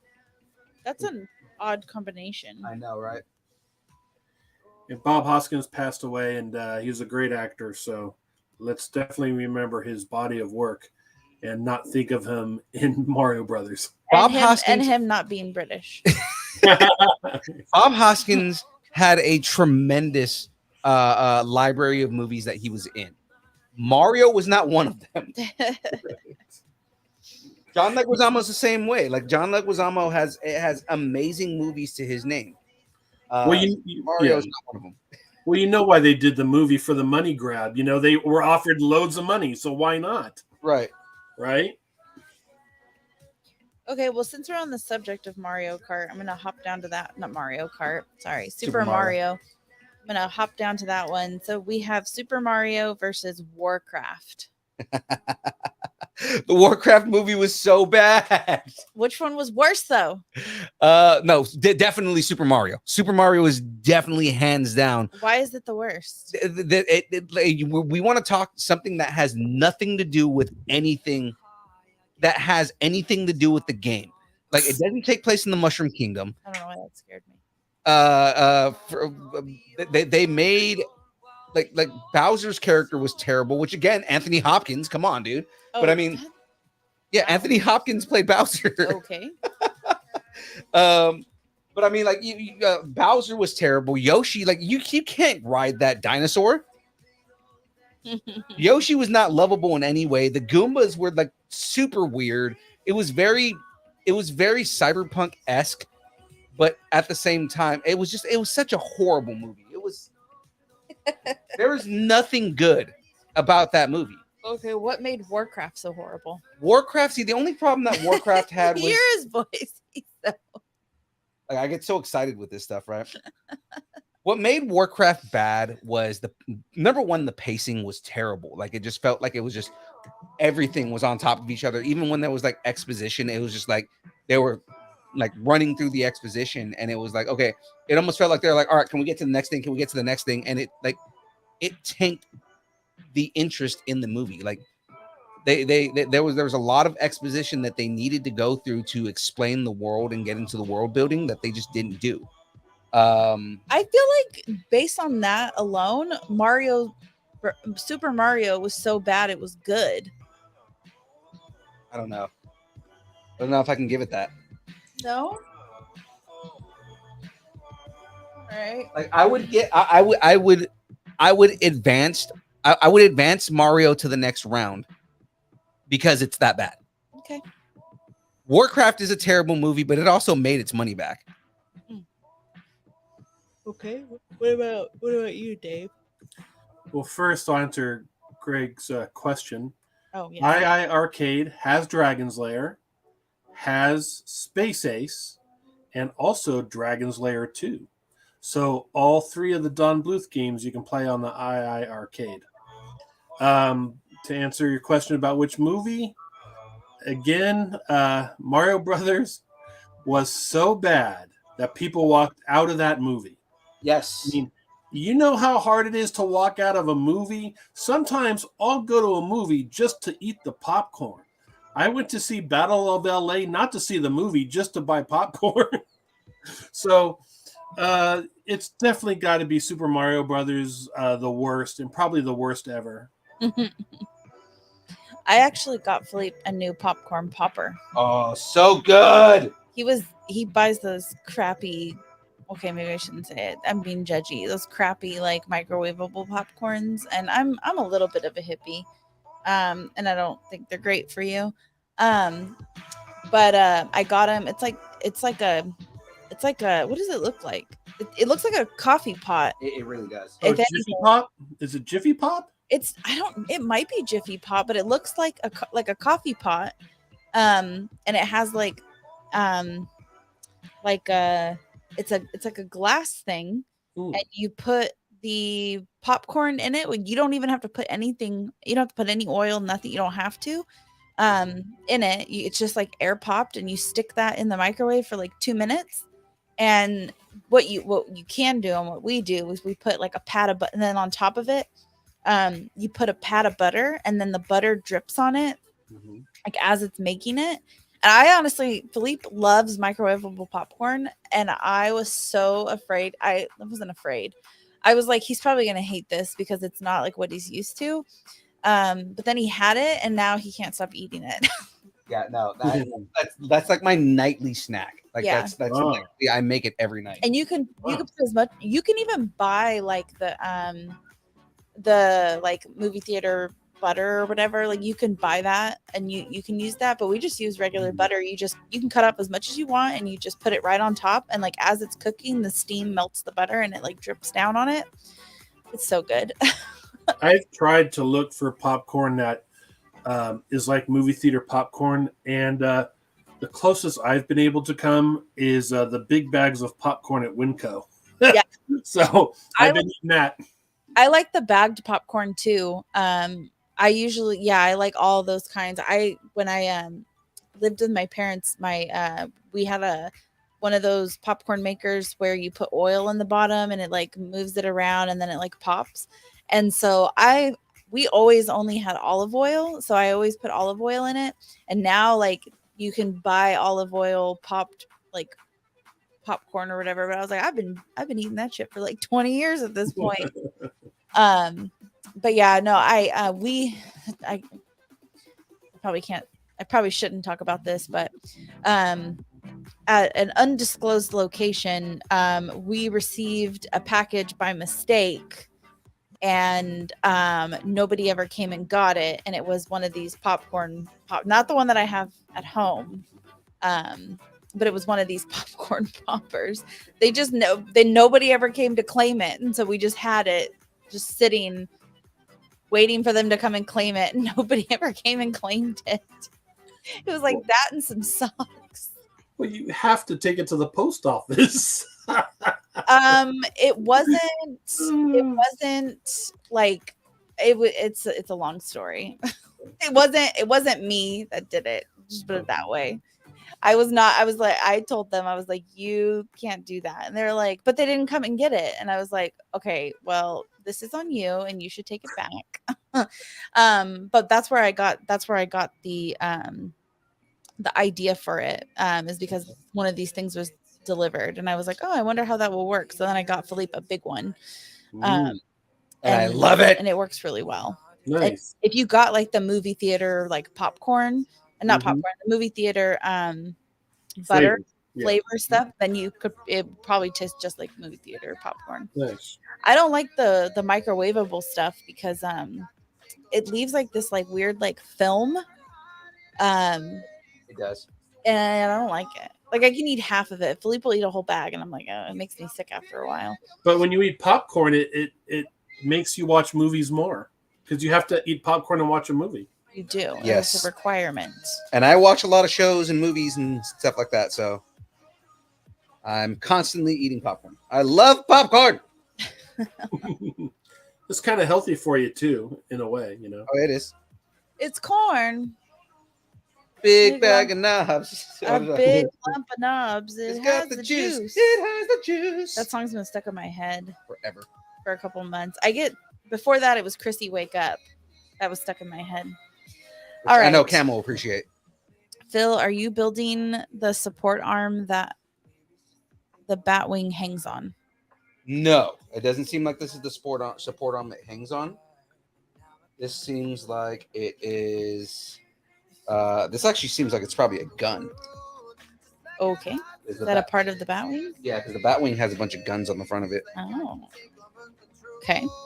So I'm gonna go ahead with this one, Super Mario versus Warcraft. I'm gonna go ahead and call that one with Super Mario being the worst. Super Mario is terrible. Okay, so we just have two more before we go back around. Next up is going to be Assassin's Creed versus the Tomb Raider franchise. Oh! Do you guys want to know about a shitty movie? Let me tell you about Assassin's Creed. I am a monster fan of Assassin's Creed as a video game. The movie was the worst slog of shit ever made. And it had such good actors in it, right? Like Michael Fassbender is the star of this movie, right? Even Michael Fassbender admitted that they didn't follow anything that had to do with any of the games. And he talks about like, it's the weirdness of this is it's supposed to live in the universe of Assassin's Creed, but at the same time, they're like, but we don't want to do anything that has to do with Assassin's Creed. So it was almost a middle finger to the fans of the franchise. Kind of like Ring of Power.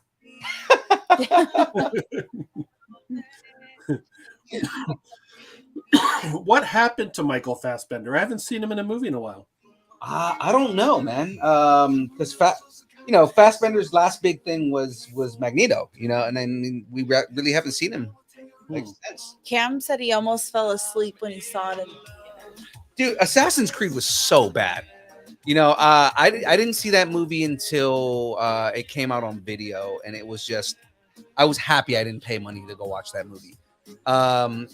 Lara Croft in the Tomb Raider movies, I mean, they're not that good, but at the same time, they at least try and make her like the female Indiana Jones, So if I'm going to say what movie is worse, like what is the worst of the two, Assassin's Creed, hands down, is the shittiest of those two movies. We have Fred Jackson in the building.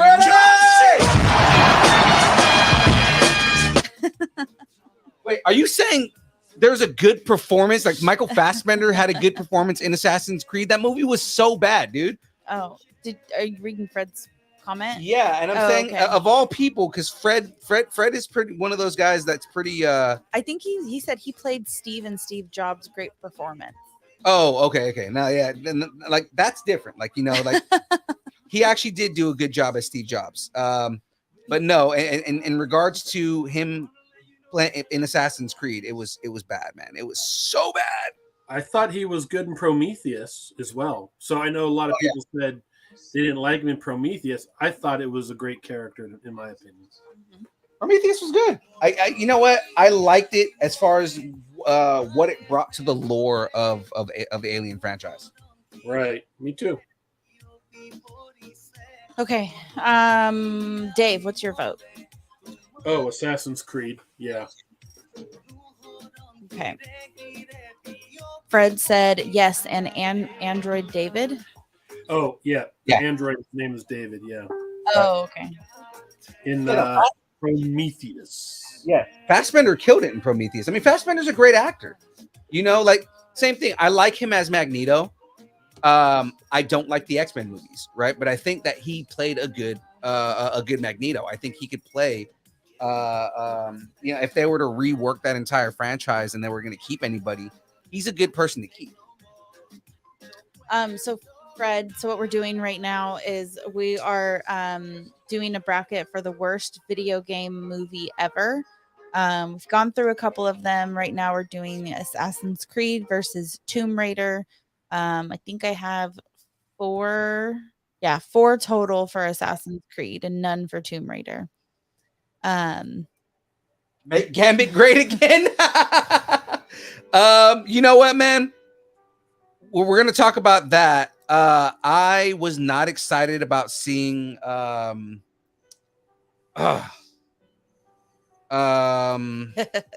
trying to remember his name right now. Magic Mike. Channing Tatum. Channing Tatum was gonna play Gambit, and I wasn't too excited about it because he's not much of a character actor. He's not really a dude that does voices and stuff. And it was kind of like I didn't know how to feel about Channing Tatum, who Gambit is traditionally a dude with a Cajun accent. He's the raging Cajun. Uh-huh. So no, that's Stevie Ray Vaughan. Right, but Gambit's nickname in the comics is also the Raging Cajun. Oh, okay. 1990s television show, the animated series, is a good example of him.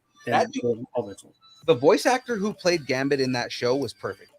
Perfect. Yep. Exactly. Yeah. But I mean, like Gambit, I wasn't excited when I heard that Channing Tatum was pushing for it. But then when I started reading into it, it's like Channing Tatum is a huge fan of Gambit, his favorite character. He wanted to play him. He's actually from New Orleans, so he's like, I know how to pull from that culture. And he goes, I've been making fun of Cajuns my whole life. So he's just like, I can do a Cajun accent, but we never got to see it because they were just getting into production around the time that Disney bought Fox, and they ended up scrapping the whole thing. That is a trivia thing you should do. What we're doing now, what do you call it? Bracket? Yeah, bracket. is what would you want to see the most bracket of actors who were hired to play a superhero, but the film was never released. You know what I mean? Yeah, Like what's his name? Nicolas Cage is Superman. Superman. Come on. Yeah. We all want to see that. He's supposed to play Superman. Oh, Yeah. Lord. Yeah, that'd be an interesting bracket. Yeah. Like, would you want to see Nick Cage as Superman? You know, that was the one that Kevin Smith was writing. Right. Yeah, that got scrapped. Oh, I would have loved that. I so would have loved that. Fred said, I think he would have done a better job than Wolverine Origins. Oh, yeah. Gambit." Oh yeah, the Wolverine Origins Gambit was really bad. And then Make Friend said Juggernaut should have been scratched. Juggernaut should have been. They should have never put him in that X-Men movie, in the X-Men movie at all. Tom Hiddleston as Thor. That's true. He went up for Thor and didn't get picked for it. Tom Hiddleston actually auditioned for Thor. Yeah. Wow. And they were like, we don't think you'll fit the part, but we have another part that we think you'd be great at, and they gave him Loki. And then Fred said before that, and Tim Burton was going to direct. Yes, Direct that's right. what? the Superman movie.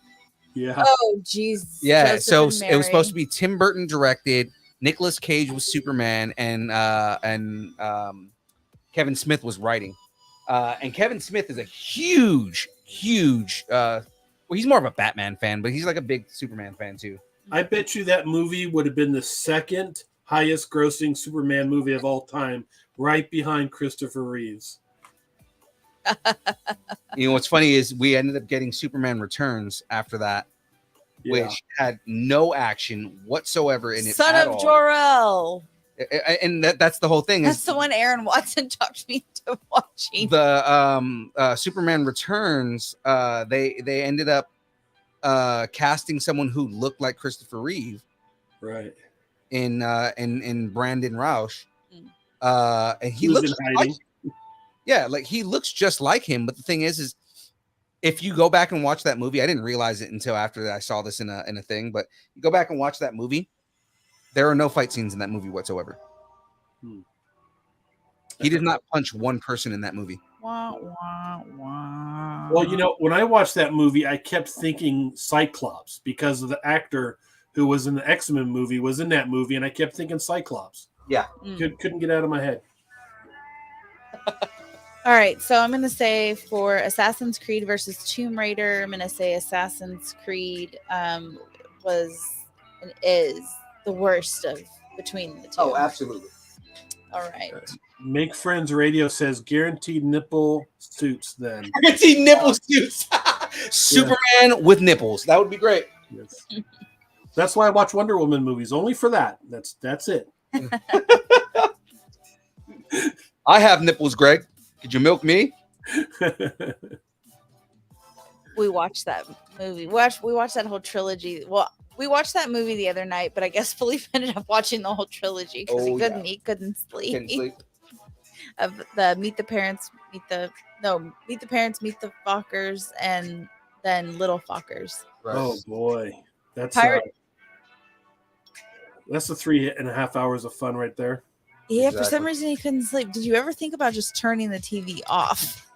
No, I did not. That doesn't normally happen. Philippe's usually asleep way before I am. So I was actually shocked when he said he couldn't sleep and he was up watching all three of those movies. Fred said, and Pirates of the Caribbean released a week after Superman Returns and had a huge opening because fans were action deprived from Superman. Yeah, no, that movie was just, it was so bad. All right, so The best thing about that movie was the opening credit music. Yeah, and I mean, because the opening credits in that movie, they brought back the original Superman. So, Right. But it's because it was supposed to be in that same universe. Right. Because Brandon Roush was supposed to be Superman. You know, but that is kind of a good idea, to try to continue off where Christopher Reeves, ended, because I had that same thought about James Bond, because the Daniel Craig James Bond movies has nothing to do with the original series. And they say now they're going to start a new series. I would like them to get a new Bond actor and have him leave off where Pierce Brosnan left off and go back into the original series and carry it through. I think that would be great. Rumor has it, and I think we talked about this maybe like a week or two ago, but rumor has it that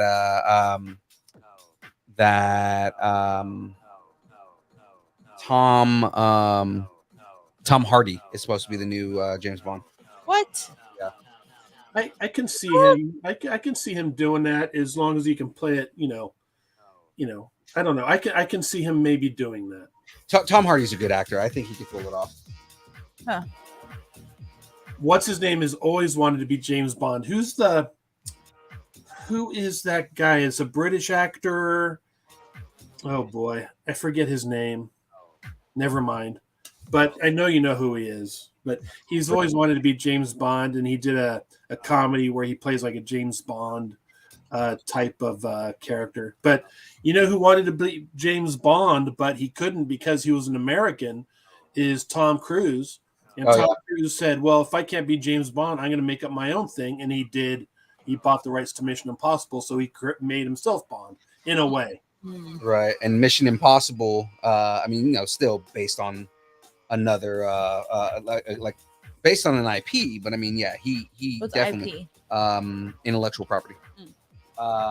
Based on it's not an original IP. Like it wasn't something where he like, I want to be Bond, so I'm going to make a new Bond character. And like he took an existing character and made him more of a Bond character.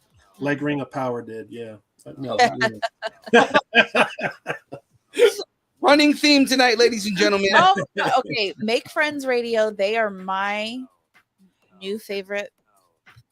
Oh yeah, no, I would love Idris Elba to play. I for like the longest time I was like, I thought that was set in stone. I thought that was happening. So and then Philippe was like, no, he's too old. I was like, bullshit. No, so he said he was too old. He said that he didn't. He was actually offered the part for Bond. I thought it was set in stone. Like I was like, oh, that I liked that idea. And then Philippe was like, no, and I was like, I'm not a fan. So he did an interview and they asked him like, hey, if you were ever offered Bond, would you do it? And he goes, I was offered Bond and I turned it down because I feel like I'm too old to play James Bond. Well, and I was heartbroken by that because I was like, I was heartbroken by that because I was like, dude, he would be an amazing James Bond. It's not about him. It's about us. Idris Elba just in general can play anything. Like, I almost want to watch this the Beast movie, the thing where he's like fighting a lion. Like it looks like a stupid premise, but I want to watch it just because he's in it. Cam is suggesting that the next episode, probably of the download, because I don't think you named these, but is the next episode of the download should be "Don't watch Rings of Power." PSA: Don't watch Rings of Power. That would if that came up on the feed, I'm sure Dave would text us and be like, "I'm happy you did that." Oh man, I would probably send you a nice amount of cash. Yeah, I'd be so happy. All right. My former boss might send us a cease and desist though. So I mean, who? Bezos. Oh well, he's getting sued by California. That's true. So, okay. So the last ones in the not the last of the bracket, but the last of the original like the first round is going to be Need for Speed versus Rampage. Again, two terrible movies. You know what the funny thing about Need for Speed was? Oh, go ahead. Really quick, I just want to share what Fred said. He's got to run, but he said it's got to go, guys. But yes, Assassin's Creed for my vote as worst video game. Moreover, movie. Yeah. Tomb Raider. Angelina Jolie looked the part of Laura, and the movie looked and felt like a Tomb Raider game. Even the current reboot is based off the Crystal Dynamics game. So. Yeah. Anyway, okay, so back to this. I just wanted to share that before we moved on. So yeah, Need for Speed versus Rampage. So far, Make Friends Radio is saying Need for Speed was worse. Yeah, Need for Speed was such a terrible movie. No plot whatsoever. It's got our boy Jesse Pinkman in it.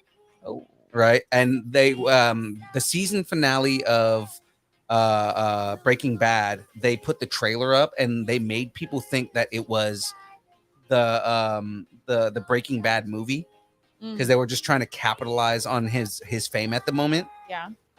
And then of course people went to go watch the movie and were severely disappointed. That was another movie that people said they walked out of. But like Need for Speed was another just really, really bad movie. Versus Rampage. What's funny is for Rampage, a lot of people say that the acting was good, that The Rock actually had a really good connection with his character. That like everything Didn't was even good. know The Rock was in it. Yeah, he's the main character. Oh. But the thing is that God, was that like in 2004 or 2005? no, it was recently. It was like 2017. Whoops.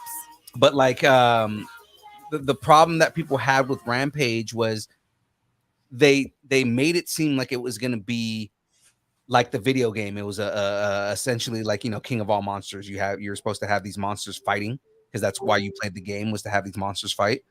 And there was no monster fights until like the very end of the movie.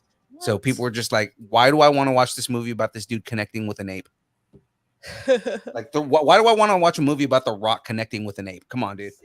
Fred said that Need for Speed was hot garbage. Yeah, Need for Speed was so bad. Like at least Rampage got like they said that the acting was good, right? And it actually furthered The Rock's career, right? So that being said, given both movies were terrible, Need for Speed was a slog of shit. Because most people didn't even know, like they said it was like a bad Fast and Furious knockoff. Okay. That didn't have any of the charisma from Fast and the Furious. Which, if you've watched the Fast and the Furious movie, we know there's not that much charisma. It's just all action. So, No, there's wait. Did you say Fast and Furious? Fast and the Furious. There's testosterone. There's a lot of testosterone. That's what I'm saying. There's not a lot of charisma in that movie. There's a lot of testosterone, but it's no family. I don't have friends. I got family. Is that from Need for Speed or Fast and That's Furious? from Fast and the Furious. Okay, that's what I thought. I was like, wait. I don't have friends. I got family. You sound like a video game right now. Good. That's the intention. Have you seen those on not I call it Instagram, TikTok, but they do these like reels or whatever the kids are calling them these days, where like it's always like the same two guys. They're playing they're like walking down like the sidewalk and they're playing like Grand Theft Auto like non-playable characters. And they're like and they're like shouting like random like weird shit. Like I can't even think of what it is. I have not seen that. That sounds fucking genius. I'll have to find one. But like one of it, like they say things like you know how the non-playable characters on Grand Theft Auto, they like walk hecka like funny. Yeah. And it'll be like, my butthole's on fire or something like that. My butthole's on fire. I have to find one because it's two guys and they like switch off. I'm sure like one's recording the other, but they switch off and they say the most random things. That's pretty funny. PS2 Hagrid? I think I'm saying that right. You are. I don't know what he means by that. Can you elaborate? Must be a video game. Hagrid. Oh. Hogwarts? That's immediately what I think. I mean, Need for Speed. I mean, the Hagrid. Like Need for Speed, like Hot Pursuit was like the best game that they had, and then that just disappeared. Like the whole franchise died after that. Or I guess Rivals was okay, but I mean, still, Need for Speed was a pointless movie, and it was just completely shitty. So that's going to be my vote. Okay. What about you, Dave? Well, if you can see behind me, next to the II arcade machine, you have right here. You have Rampage. So yeah, so I'm a big Rampage fan. I love the game, but I'm gonna have to disagree. Need for Speed probably a worse movie, but as a Rampage fan, I just hated the Rampage movie. Right. It was, you're expected to be somewhat like the video game. It had nothing to do with it. Right. And so my vote's for Rampage for sure. That it's worse. Yeah, and that's kind of like what I was saying is like the consensus online was that it's not a good movie, like by any means, but they're saying that the only thing that saves it is the acting was okay. But like again, you don't like you have this whole movie that has it's like this whole pharmaceutical, like we have to sell these illegal drugs, and these drugs are turning people into monsters. You're not seeing any of it until like the last 20 minutes of the movie, and then all of a sudden you've got these giant monster fights, and it's like I didn't want to wait the entire movie for this. I wanted the entire movie to be this. And if I want to drive down and see people take drugs and turn into monsters, I'll fly to LA and see it firsthand, or Florida. But the comment about if you're not using the lizard, you're doing it wrong. I always use the lizard in Rampage. I never use the ape, always the lizard. It's the best part. Lizzie, okay, so I like Lizzie, but then I always like George too. But I mean, like Lizzie was the character. Like, I mean, and it's not like it made much of a difference because all the characters had the same moveset. They all did the same thing. But it's the closest thing you can get to Godzilla, right? So, and that's why I went with Lizzie every time, is because I wanted to do Godzilla. Like King Kong was always fun, like if you played as George, because you can climb to the top of a building and do the whole champion pose and everything like that. But it's like, yeah, I mean, I played that game because Lizzie was badass and she beat the crap out of everybody. And then you have this random wolf monster in the movie that had nothing to do with the game. Right. And now I want to watch this movie. It's bad. We can watch it just to go how bad it is. Oh my God. I know what we need to do. We need to have like a mystery science theater version of like bad video game movies where we just like talk shit about the movie and watch it. You know what? We used to do that when we had Hardly Heroes. Remember we would do them on Netflix? Yeah. We need to bring that back.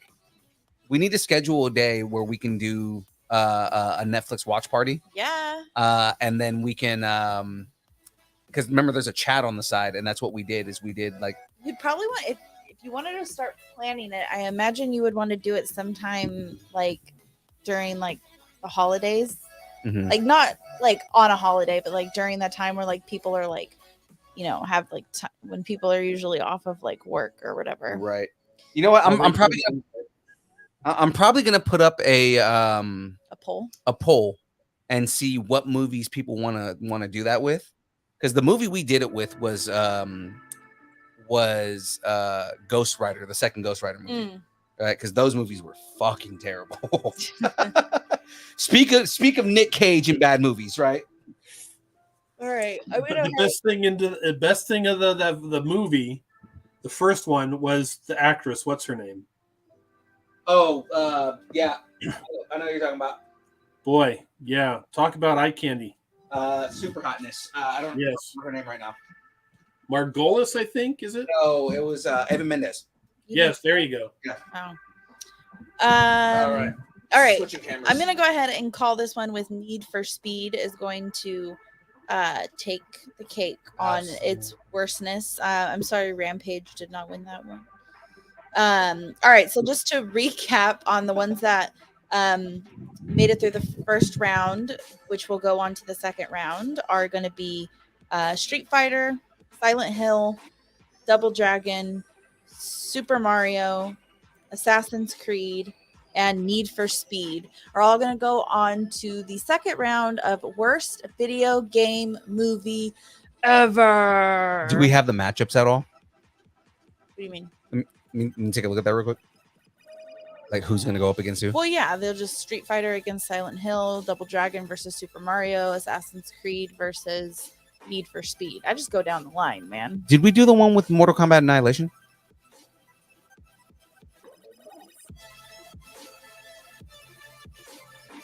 Sorry. Did I miss one? I think we might have missed one because I don't remember talking about crappy ass Mortal Kombat Annihilation. Oh, we didn't. Okay, so we have one more. Okay, so let's do this last sorry. one. We have 8 minutes. That's fine. We'll just move it on. We'll just move it on to next week. I just want to finish the side. I know this is gonna bug your OCD, but we have 8 minutes and you gotta wrap up. I know. We'll have enough time. We'll be fine. Okay. All right. Sorry, I did miss one. It's gonna be Mortal Kombat Annihilation versus Wing Commander. Yes. All right. Oh, I did skip it. I totally. Oh, you know why? Because we went to Super Mario. Yes, that's Yeah. why. Okay. I kind of figured that. Okay, so Mortal Kombat Annihilation, shitty movie, right? I mean, you already had the first Mortal Kombat movie was one of those movies that was like so bad it was good, right? Like you had like your kind of good things about it, but then for the most part, not the greatest movie. The greatest part of that was literally Robin Shou and Kerry Tagawa. That's the only good things about that movie altogether. And I guess that that Prince Goro was kind of badass. But I mean, like outside of that, yeah, not the greatest movie. Now go to Mortal Kombat Annihilation. They tried to put every character from the game in one movie and had no plot, and it was all bad, and there's nothing good about that movie. That movie got a Razzie. Okay, nothing good. Now, Wing Commander was so bad that Freddie Prinze Jr., who was the lead in the movie, has gone on record and said he regrets doing that movie, that he can't even go back and watch it. It was so bad. And then he said that he remembers getting the script, him and Matthew Lillard, because they were both in that movie. They got the script. They were super excited because the script was actually really good. And then when they went to the day they got on set to film, they were given alternate scripts that were completely terrible, and they were already there, and they just ended up going through this movie. And Freddie Prinze Jr. said he regrets doing that movie. So the question is Wing Commander from 1999 or Mortal Kombat Annihilation, which I think was 98. Okay, both good years. Mm-hmm. So in the chat, what is your guys's 10% on Rotten He Tomatoes? does get a 10% on Rotten Tomatoes. But which one? Super Mario? No, Wing Commander. Okay. Which again, Wing Commander was a game where like the gameplay was good. It was the first one that had like live action cutscenes between the game, kind of how Command and Conquer got famous for doing. Luke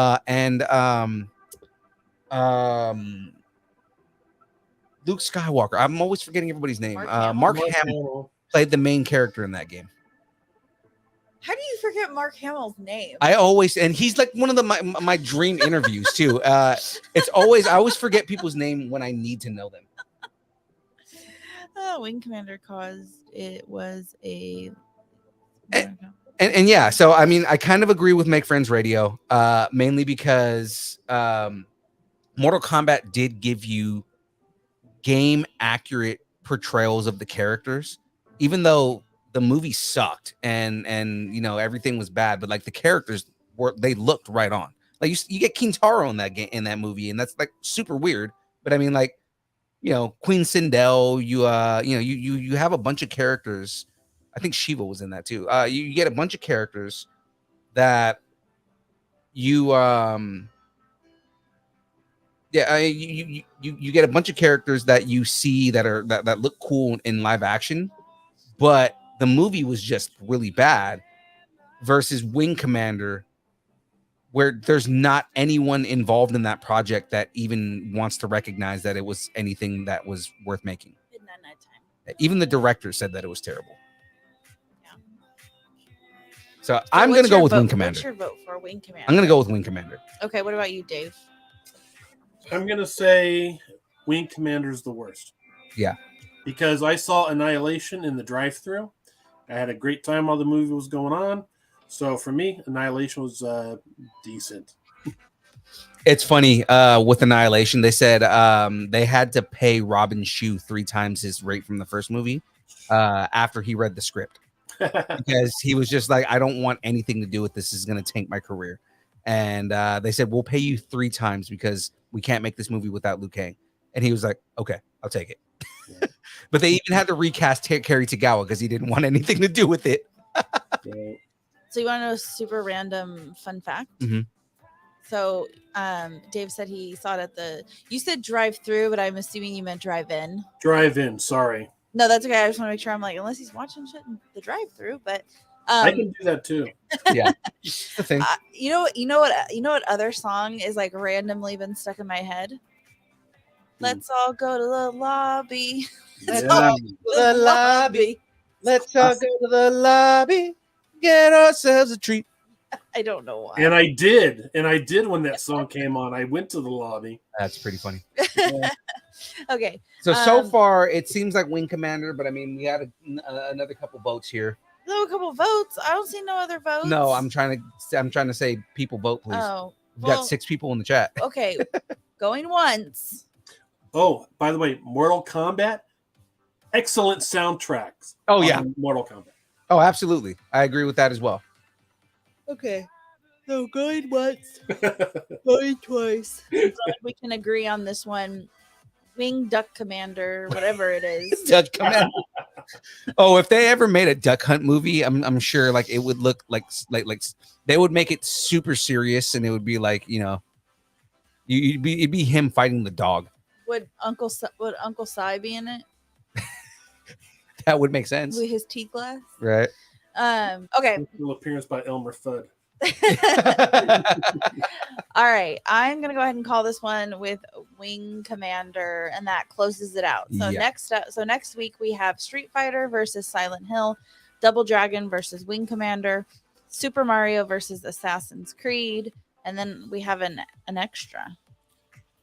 I'm sad. I'm gonna miss that one. So I mean, depending on where we're at when we get back, unless we're starting a new bracket, because remember, we're gonna have you on in another 2 weeks. Yes. So we can talk about Anna Medford. So yeah. All right, guys, we're gonna get into these pluggables at the end here. So of course, Dave, where can people find you? Where plug everything, including California Republic Comic Con. Let everybody know where to find you and where we can get more information. Well, I can plug everything. Well, go to davidsonlhaworth.com and buy all my books. People know I used to work for TSR and I have my own books. Come to all the shows and read my comic books. This coming couple of weeks here, a few days, California Republic Comic Con, September 25th, 2022 in Placerville, California. Come to the show, put it on your calendar. We have a bunch of great, wonderful guests. Go to CaliforniaRepublicComicCon.com and you can buy tickets, see the guest list. We're going to have video games, all kinds of fun, all kinds of amazing stuff. And if you're hesitant about the fire, well, so are we. So let's just all go full board ahead together and let's see what happens. But prepare on having a great time. September 25th in Placerville, California Republic Comic Con. Also, Anna Medford, October 8th this year in Grants Pass, Oregon. Distance Learning was there for Metal Arc. They know how much fun it is and how great it is to hang out with Oregonians. And the anime, Anna Medford, is just so much fun. It is so family friendly and the whole community gets together. The cosplay is amazing. You're not going to want to miss it. It's probably the best cosplay you're going to see in the whole West Coast because they're passionate about their cosplay. And we have great guests, Avatar reunion, and a lot of amazing things. You're not going to want to miss it. It's going to be fantastic. If you're in the Boise, Idaho area, you can go to Colossus Girl Memorabilia, where we literally get new toys and comic books and you name it every single day. And you can go to Facebook to Colossus Girl Memorabilia page and join us there for great, fantastic collectibles. But number one, our next show coming up is California Republic Comic Con, September 25th in Placerville, California. Like the event, like the Facebook page, like the Instagram, and we will be seeing you there and having great fun. And your political party does not matter. Right. And do some people history on California Republic. Yeah, know that California was once a republic. Hey, LaJack, let everybody know your pluggables. You can put it up. Okay, I will put it up on the screen. So my Instagram is still private. However, if you want to add me, I will add you. I don't really post a lot, but when I do, it's usually like history, nostalgia themed. Actually, I went through and did like a deep cleaning and took all the like, emotional stuff off. But yeah, so if you want to follow me on the Instagrams, you can catch me at Lady Jack Blue. I have a couple of I'm kind of having a little bit of a rough time right now, which is life in general. But I have some ideas for some cool projects that I might be sharing on there. So if you're just interested in what the hell is Jackie into, that's where you can find out more about that. I like those Star Wars figures on your wall. I know, right? They're all over our house. I've got them placed everywhere. They are strategically placed all around our house. We had them at our wedding. Oh yeah, we did. As centerpieces. Yeah. Oh, nice.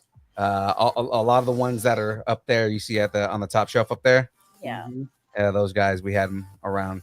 But ladies and gentlemen, of course, you can find us all at Distance Nerding. If it is social media and it exists, we're at social media. Guys, follow us on Twitch, Twitter, Instagram, TikTok, YouTube, Facebook, all at Distance Nerding. Now, of course, guys, we do 3 shows a week. All right. At this moment in time, 6 o'clock on Tuesdays, we got the download where we do news and rumors and reviews and everything like that. Of course, Thursdays, as you are seeing right now, we have the build. Bring on great guests. We do brackets and Lego if you get in here at the end of the show for some reason.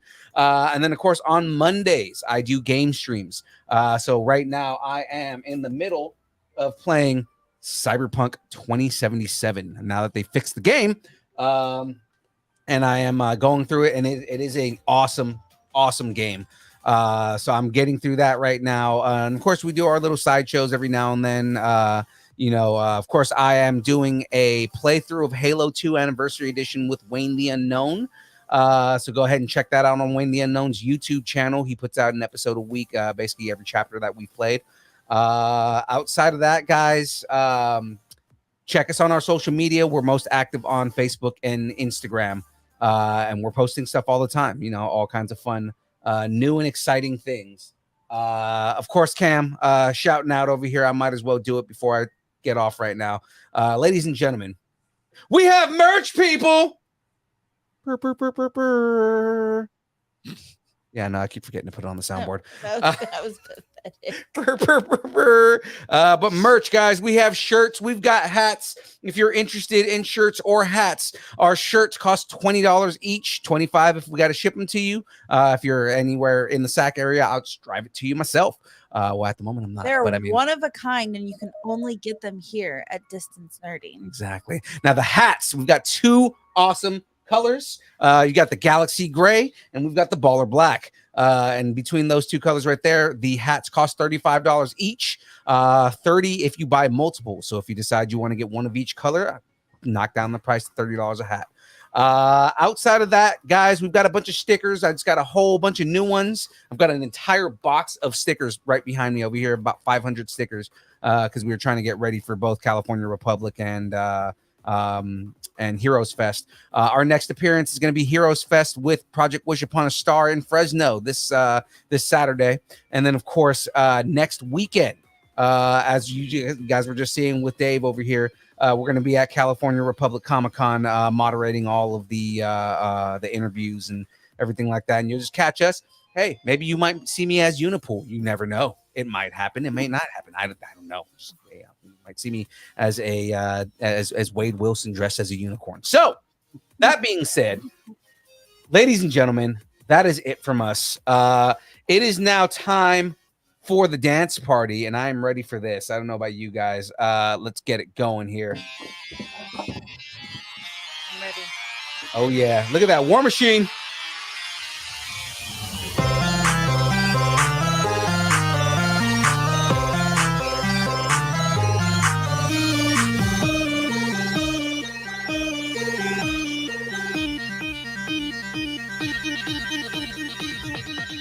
distance nerding.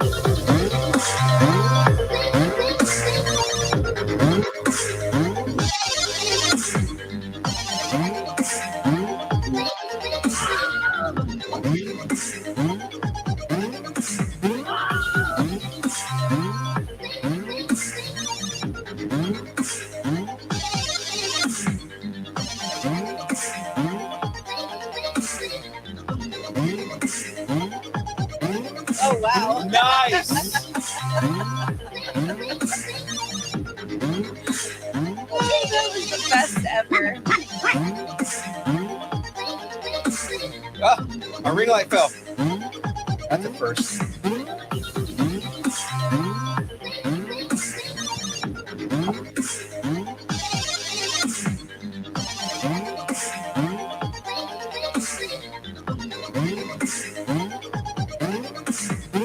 See you guys on Monday.